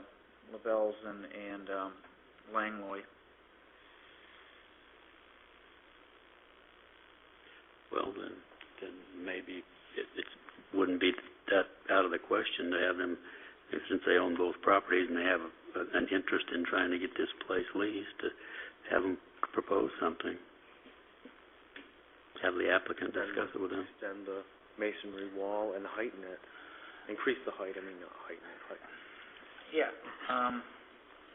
If somebody wants to make that motion, we can see where if it floats or not. Is that what you're thinking? My personal gut feeling is adding 2 feet to the top of that existing 6-foot wall is probably going to be pretty insignificant benefit for anybody, and a lot of additional cost. And then to extend that wall to the corner. you're buffering the side of a M2 rooming type dwelling that has no windows on that side of the building. Mm-hmm. Are you gaining anything by extending the wall for this bar operation? I don't know. Can I ask you, both you guys probably know the answer to this question. You know, sometimes we've talked about where we had a development where the applicant owned this piece of property and this other piece of property, and he was going to impose on property number 2 with his project on property number 1. And there was a way we put some kind of a restriction or a... Well, and the question also on this becomes, even, you know, let's just say that the shopping center is owned by one LaBelle group of investors, and the apartments are owned by another LaBelle group of... They're not the same people, even though LaBelle's involved with both deals. So that makes things a little dicier also. Not exactly. Okay. I wouldn't want to say that they are both the same corporate ownership. I don't see how to skin this cat, and so I'm going to make a motion to approve. To grant the variance? Yes. And waive the 8-foot wall requirement. You're granting both variances. We've already granted. Yes, that's my intent. Yeah, To reduce the height and to eliminate, To waive the requirements along the east. Because of the distance to the single-family residential districts, it would serve no... to the multifamilies. Yeah. So we have a motion. Do we have a support? I can support that. We have a motion and support. Any discussion on it? Seeing none, all in favor say aye. Aye. All opposed? Nay. So we only had one vote in favor of granting the variance and 4 votes nay on the variance. So the variance on the waiving the wall did not pass. Correct? I technically hadn't voted. You guys... Okay. I wasn't quite ready to make my vote there, and you guys rushed through that. But I guess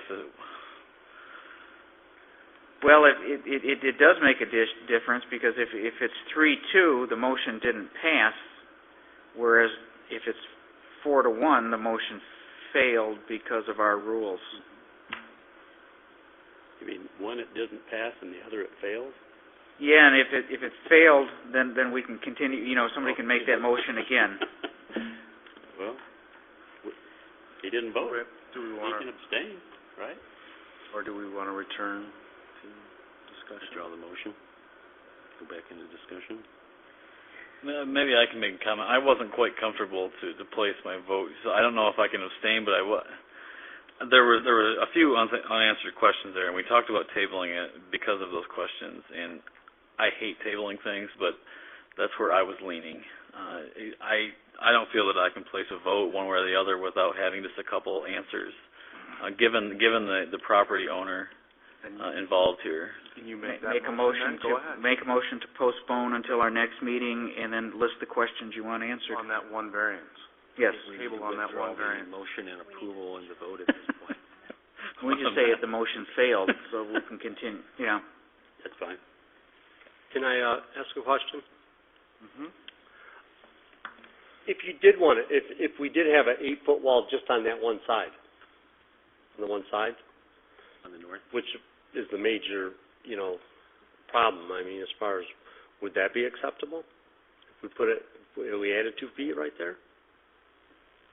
The I question is, guess do you want 2 feet on the wall, or do you want 2 feet on the wall plus another however many feet to the corner of the property? I don't know what...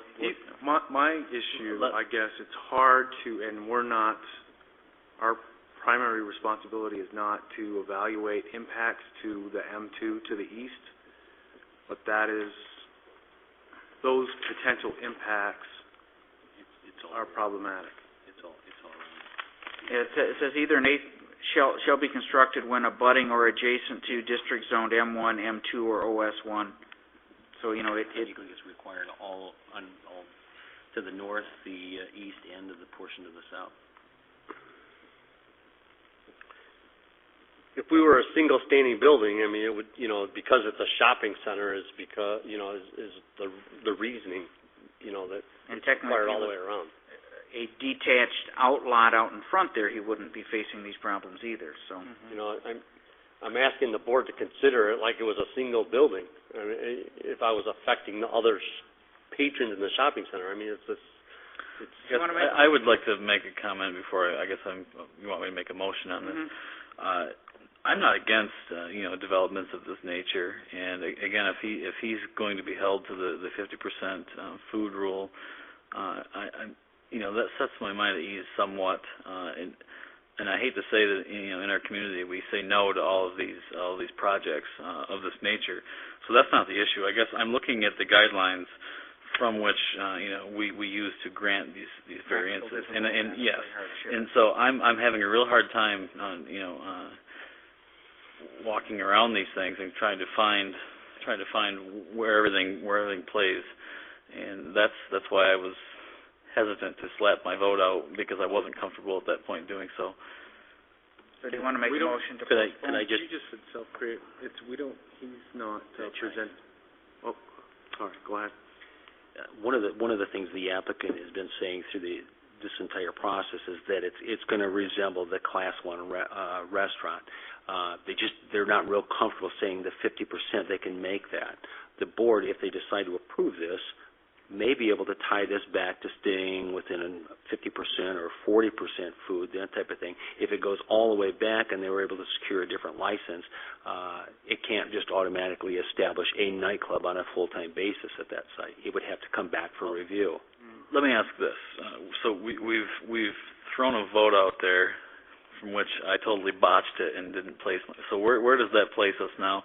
Do we have the ability to step back for a minute and maybe? Make a new motion? Can we step back the discussion for just a second without killing it and just sell me on these guidelines here? Let's talk about the hardships and the uniqueness of this project, and sell me on that to where I'm comfortable enough to make a vote one way or another. Okay. First of all, I would ask that because we have a motion and support on the floor, No, we don't have a motion. The motion that was on the floor to waive the fence and the 8-foot requirement, that motion failed. So we're free to... And that was by a vote of... Did you vote, Jack? 3-2. Jack didn't vote. I have not voted either way. He didn't vote. So I would ask that the person that made the motion ask to withdraw their motion, and the person who supported it second it, and then we'll vote on that and get that off the table. Okay. So, what do you want me to do? Withdraw that? Withdraw your motion. You need to move to withdraw. I'll do that. And Person who seconded it, I seconded it. all those in favor? aye. There. We Okay, just cleaned up our record. Thank you. This is making for great TV. Well, we had to clean that up. Well, it's okay. If you're not ready to vote, you're not ready to vote. That's not a problem. I agree that one of my concerns would be if a license became available, that it could switch to a nightclub if that would be more desirable. That would be my concern if that's the sole purpose in the future. So I would support something that, with the condition that it has to have a 50 or 40%. Maybe it's not a percentage, but somehow. No, it should be 50%. That it has to have food in the variance. Where were you earlier on that? That ties it back to a Class 1 restaurant. The buffering requirements go away at that point. You still have a 6-foot wall to provide noise buffering, that type of thing, to the adjoining properties. The other thing I would point out, too, is if you look at the site plan, you do see some separation from the actual parking where we're concerned about noise after hours. So you have some separation in front of the building to get to the vehicles. And as the applicants described, by allowing food after the bar, the nightclub hours, we shouldn't see a great number of people exiting the building all at once, where ideally we're hoping that some of those folks stay on board, take advantage of the restaurant, the foods that are there, and unlike where the Wayside, where everything is shut down at 2 o'clock and you got the entire building unloading into the parking lot. Well, I'll go on record and say, I think I already said it, I'm not against this project. I guess I just want some clarification before we throw some votes out regarding, our guidelines for... Well, if we go to 154.164B, a variance in the provision of this chapter shall be authorized only if the board finds from reasonable evidence that such a variance will not be detrimental to the adjacent property or the surrounding neighborhoods and will not impair the intent or purpose of this chapter. The Zoning Board of Appeals shall state the grounds of any determination made by the board, which shall be included in the minutes. And then we go on with item D, to obtain a non-use or dimensional variance, the applicant must show practical difficulty by demonstrating that all of the following conditions exist. Now, I'm certainly getting back to the point with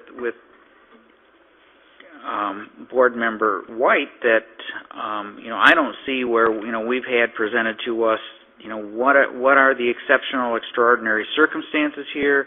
What is there exceptional narrowness or shallowness under B, exceptional topographic conditions? If we go through that litany of conditions there, I'm not sure those have been demonstrated to us tonight. Now, again, if you want to postpone and ask him to come back and specifically address those specific things at our next meeting, we can do that. I don't know if we need to postpone. I guess I'd like a bit more conversation, just a smidgen of conversation, if you will, just to touch on those before we make our vote, so that it's on record that we did look at those, and that we can come up, with an answer. When you look at the first one, it talks about exceptional narrowness. As I mentioned in the report, these requirements lend themselves more so for an independent site as opposed to an individual suite in a large establishment. In this case, we had pointed out during the discussion that the building, in a lot of cases, depending on where you're at, parking, that type of thing, actually serves as providing an adequate buffer to the adjoining properties, whether those be M2 or the R3. Individual properties, if they were going to comply with the minimum standards for the C3, the lot width requirements is 60-foot minimum in that district. There is no land area requirement. So you could have a small nightclub on an independent site that maybe was out front, that buffer would be that building. Right. And it wouldn't be, it wouldn't share the property line and that type of thing with the M2, and it'd just simply go away. You could still have the same issues related to the parking noise and people leaving the buildings and so on. We can go right down through these and probably make the same argument. This is somewhat unique in that we're trying to establish a nightclub in a building where there's other uses. It's in a strip mall. And that's really what I wanted to say or to hear, and before I made my decision. So I don't know if anybody else had those concerns or not. And then again, to tie something, a stipulation of the 50% food to this variance would make me a lot more comfortable as well. And I think that one ties back to the use or development on the adjoining property. You go back to a Class 1 as opposed to a nightclub. If this is going to be operated at 50% food, if this were a Class 1 restaurant, the M2 or the R3, there are no buffering requirements in this case. Right. So, how is that regulated? They are required to provide information to the city manager's office showing those ratios periodically, and that falls under the special use permit requirements. So assuming the board grants an approval in some fashion this evening, this would go to this planning commission, and that would be one of the requirements. The applicant tonight has provided a menu for the restaurant that will be sharing that information with our planning director that will go into the reports to the planning commission. It actually has some teeth in it. Yeah, it does. It really does. And I was going to sit quietly and let the board debate this. There are some differences with this request, unlike a typical bar, that I think you are protected. But, I mean, you go back through and you talk about those uses, and I think you can go one by one and make a valid argument on why this should take place. If that use changes, it has to come back to the ZBA or the Planning Commission to either comply with the zoning, or if it can't, then it comes back to the zoning board. Did you get all that, Becky? Sorry. Thank you.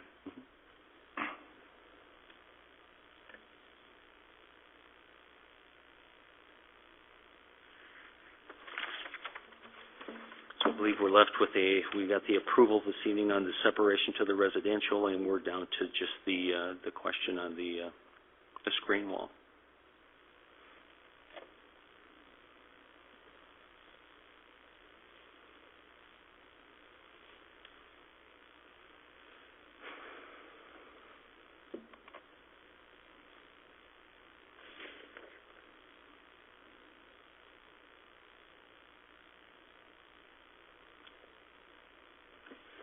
I don't like awkward silences.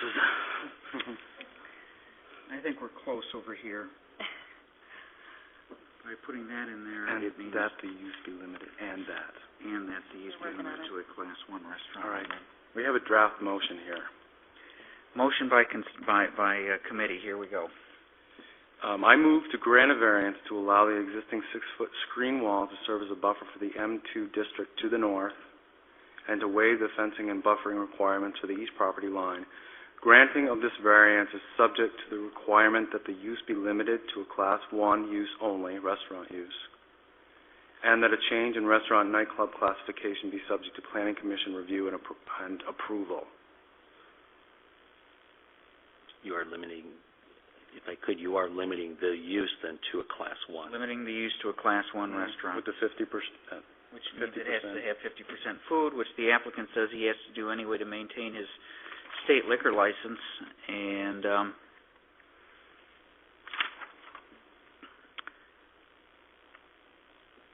then also the change, if there's a change in classification, that be subject to Planning Commission review and approval.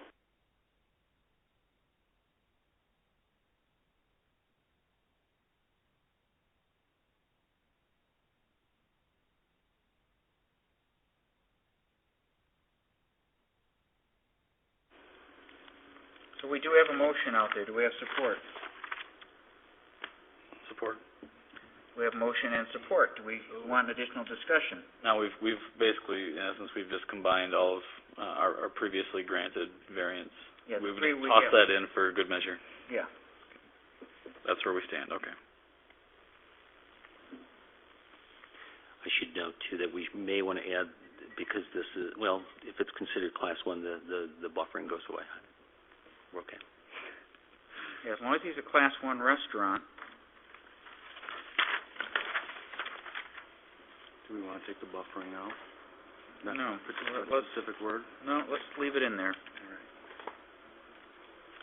Any other discussion? Make a roll call on this one. I don't know if we need a roll call. Are we ready to vote on this? I took Is this in line with the nature of the request? I used the verbiage from the request when I drafted the motion. Call the question. All in favor, say aye. Aye. Opposed? No. I hear that as 4-1. Would you agree with that count? You made it. Thank you for your time, folks. Tom and Ben. Anybody like a 5-minute break before we get on to our last one? I'm ready to No? keep going. Knock it out. Let's knock it out of the park then. Okay. Mr. Kench, if you'd be so kind as to present our final case of the evening.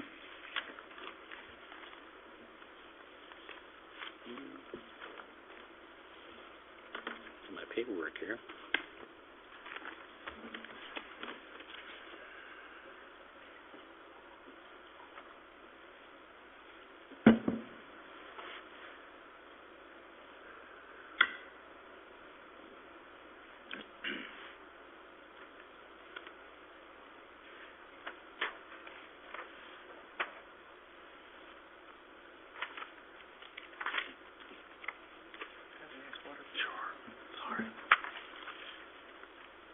Let this load up here, and we'll get on our way.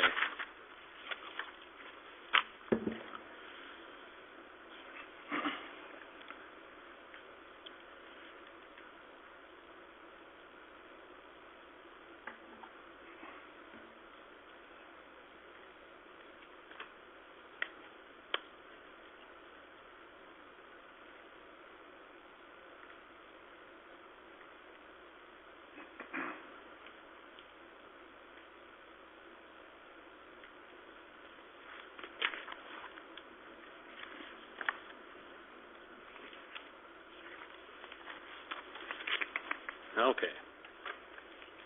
These things are very heavy with photos and that type of thing, and I think it's taken it a little longer than normal to load up. This case, like our first one, we've identified involves a redevelopment of a rooming dwelling site. Case number 16-2010. This is an application that was submitted by Joe Olivieri on behalf of Olivieri Homes Again, redevelopment of 1005 South Main Street. The house is currently licensed for 10 occupants. It is a rooming dwelling. He is looking to change the use on this one. Similar to the first request, we are looking for some density increases to offset the investment of the project. I noticed I had a typo there. I think we were referring back to that last case from 9. This is actually from 10 to 12 is what we're looking for. Subject property is zoned M2 as well as all surrounding properties. Again, this property would, assuming that the board grants an approval this evening, would move to Planning Commission for consideration under a site plan review as well as a special use permit to allow a registered student organization. The future land use designation is medium density residential, and it does permit this use. Like we talked about under the first request, any any registered student organization is currently required under 154.054C to file approval with Planning Commission for a special use permit. These are the specific standards in which the requirements that the applicant would need to maintain or meet. Parking to be hard surface, which they're able to do. 25% of the rear and side yards would be required to be open landscape, which we have a site plan that shows that they're able to meet that requirement. The use can't be established where it abuts a residential zoning district. As I described before under the last slide, that all surrounding property as well as subject property are zoned M2. No more than 2 units may be established. This is a single unit for 12 occupants. And building code requirements, of course, would need to be met under the permit process. Our schedule of tables, heights and setbacks and so on are 095, the front yard setback 20, rear 25, side yard 6.5, can all be met. As you noted from the last case, this one being to the north of 107, they are sharing some property, lot width and area to create 2 conforming lots. This lot actually is conforming. It has 75 feet of width currently. It would be reduced a bit to provide that additional lot width to the 107 site. And there again, it would still comply with the minimum 66 feet of frontage and 8,000 square foot lot area. The reduced lot areas I've got in this slide here is 69 foot 9 inches by 122, providing 8,510 square feet. If we divide that out by our 900 per person requirement under subsection E, it tells us that we can have 9.45 people under the adjusted land area where we currently have 10. As we look at these other sites, we're trying to hone in on what's happening in those neighborhoods, taking consideration density requirements, size of building, type of buildings, and so on. You can see here that under 10 occupants, we start reducing that down based on each occupant. When we get down to 12 occupants as being requested, we've taken the land area per person, the adjusted land area, or lot size rather, down to 709 square feet. What I did here is, again, as I showed you, the 101 site in which the board granted the approval, increased the occupancy from 11 to 12 to get the new building, which took down, which actually calls for raising the 2 non-conforming rooming dwellings. That approval took the land area per person to 762. I made some notes up here as well that we've had some other activity in the area that went through Planning Commission review here recently, which is on the opposite corner to the north. That's going to be a new rooming dwelling, and that will provide housing for 8 occupants, which gives you just a little over 1,000 square feet per person. This slide was actually in your packet, so to get you kind of familiar with what's taking place out there. Rooming dwellings predominantly with land area per person is anywhere from as low as 600, which we've had some really small sites on the other side of the street, down to 50 feet in width, getting land areas all the way from 600 on up to, as you can see, 1,400. So, the site plan you've had in your packet identifying 14 parking spaces. The parking standards here can be met for an RSO, which calls for 2 spaces plus 1 per occupant. 12 spaces calls for 14 spaces, which they're 12 occupants calls for 14 parking spaces, which they're able to accommodate. There again, just giving the breakdown, showing the reductions in lot width and so on. Building at 101, I've included this slide again so you can kind of see that as we go through the process to do reasonable increases in the variances in occupancy, as we talked about earlier, looking at the level of construction, hip roofs, dormers, and so on that were pulled from the site, window geometry, mullions, and that type of thing that were found in the neighborhood. So that's what, as staff, we've been working with developers to try to get the better looking buildings and so on. And Mr. Olivieri has been able to do that with this project and helping some other folks go through it. Here again, the proposed elevations. Luckily, you have copies of those in your packet, so you get a little clearer picture of what he's looking to do, at least on the blueprint version.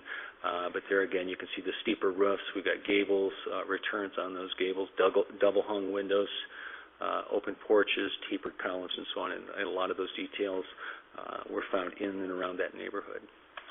Same footprint, same size, dimensions, and so on. So we are going to have 101, 105, and 107 that will have the same size, the overall dimensions. And all those buildings would be placed about the same distance off the front property line, with all the parking there again being serviced off the back, eliminating any additional drives off the main street. So again, just the photos of the site. And it's currently licensed for 10. We'll let Mr. Olivieri talk about the parking, but you can see it is kind of, there's no rhyme or reason. There is some stacked parking which violates zoning. Legal nonconforming uses are permitted to do that, but it does pose a problem in getting people in and out quickly if need be. And there again, other properties, hip dormers, the property up on the upper left-hand corner, you see that some of the dormer configurations, taller, narrower windows, those types of things. And I believe that's all I have. I will back it up to the site plan. Take any questions if you have any at this time. If the request for a variance that we talked about earlier this evening that we postponed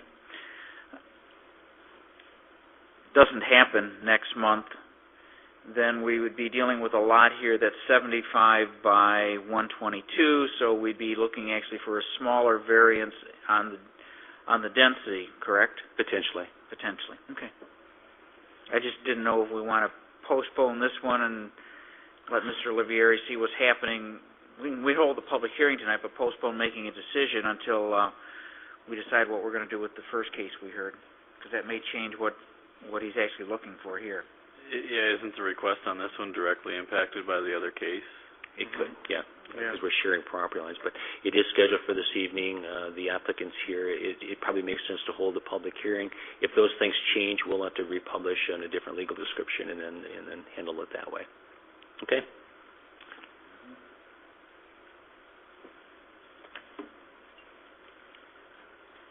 I don't have a lot to add since they're pretty much the same projects.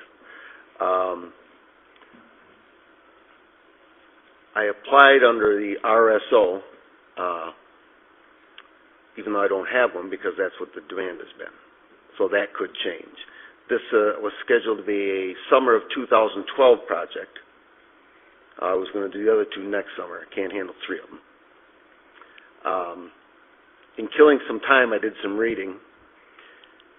At 1007 South Main, there were 91 code violations, and 68 of them had the word dumpster, solid waste, and litter in them.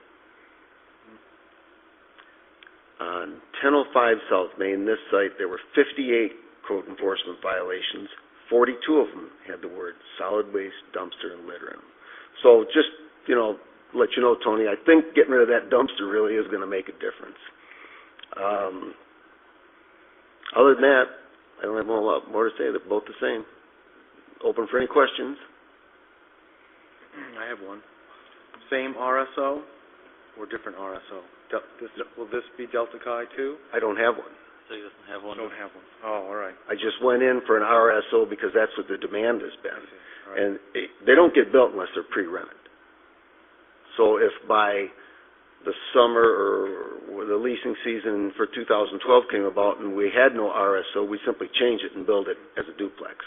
Or market it as a duplex, and if it rented, then we would build it. All right. Any other questions for the applicant?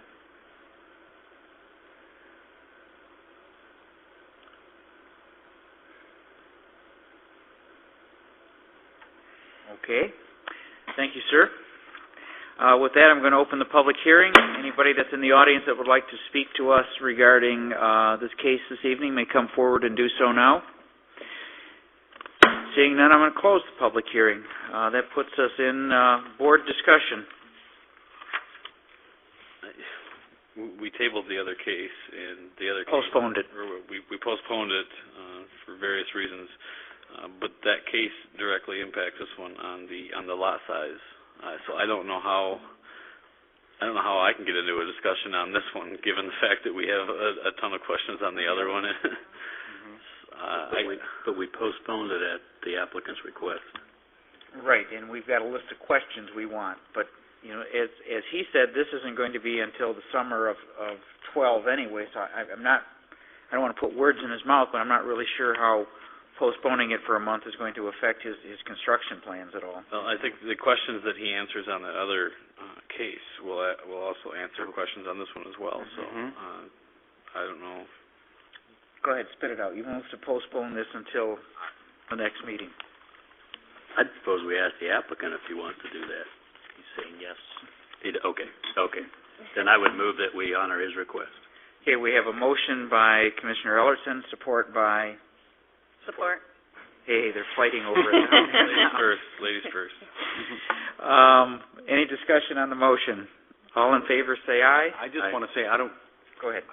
I don't know how you can't postpone one without postponing the other, really. That's why he wants. Yeah, okay, so all in favor of postponement, say aye. Aye. Opposed? We be done with the public hearing portion. That brings us down to old business. Any old business, Mr. Kinch? Nothing to report other than it sounds like we got a couple of cases coming our way next month. Or January, whenever it gets here. January. New business? None? None to report. Other business? None that I know of. I just wish my board members a very happy Thanksgiving. Enjoy your time. Thank you. And are you still looking for a parade entrance? We're always looking for a parade entrance. They And have until the 4th, I believe, but... And the parade is going to be what date? You put me on the spot here after this long evening we've had. December 4th, I do believe. The 4th is the parade. It's the Saturday, correct? Saturday is the parade. The 2nd is Thursday. It's the 4th. The 4th. So you'll take parade entrance up until the 4th? Right up until the parade starts. All right. You heard it here first, folks. And invite everybody to come down for Dickens Christmas, and it's usually a great time to be had by all, and enjoy the lighted parade, which is getting bigger and better every year. I should add that the information for Dickens is all available online at the Downtown Mount Pleasant website, downtownnp.com. That's where they can get the application, the brochure for the weekend's events, and Christmas carols playing again this year, too. And all those involved, I guess. So that's where you want to go, is online. Great. Motion to adjourn. Motion to adjourn. I see the motion by Mr. Ellerson. We have support by Commissioner Bennison. Any discussion on the motion? Seeing none, all in favor, aye. Aye. Opposed? Happy Thanksgiving. Happy Thanksgiving, folks.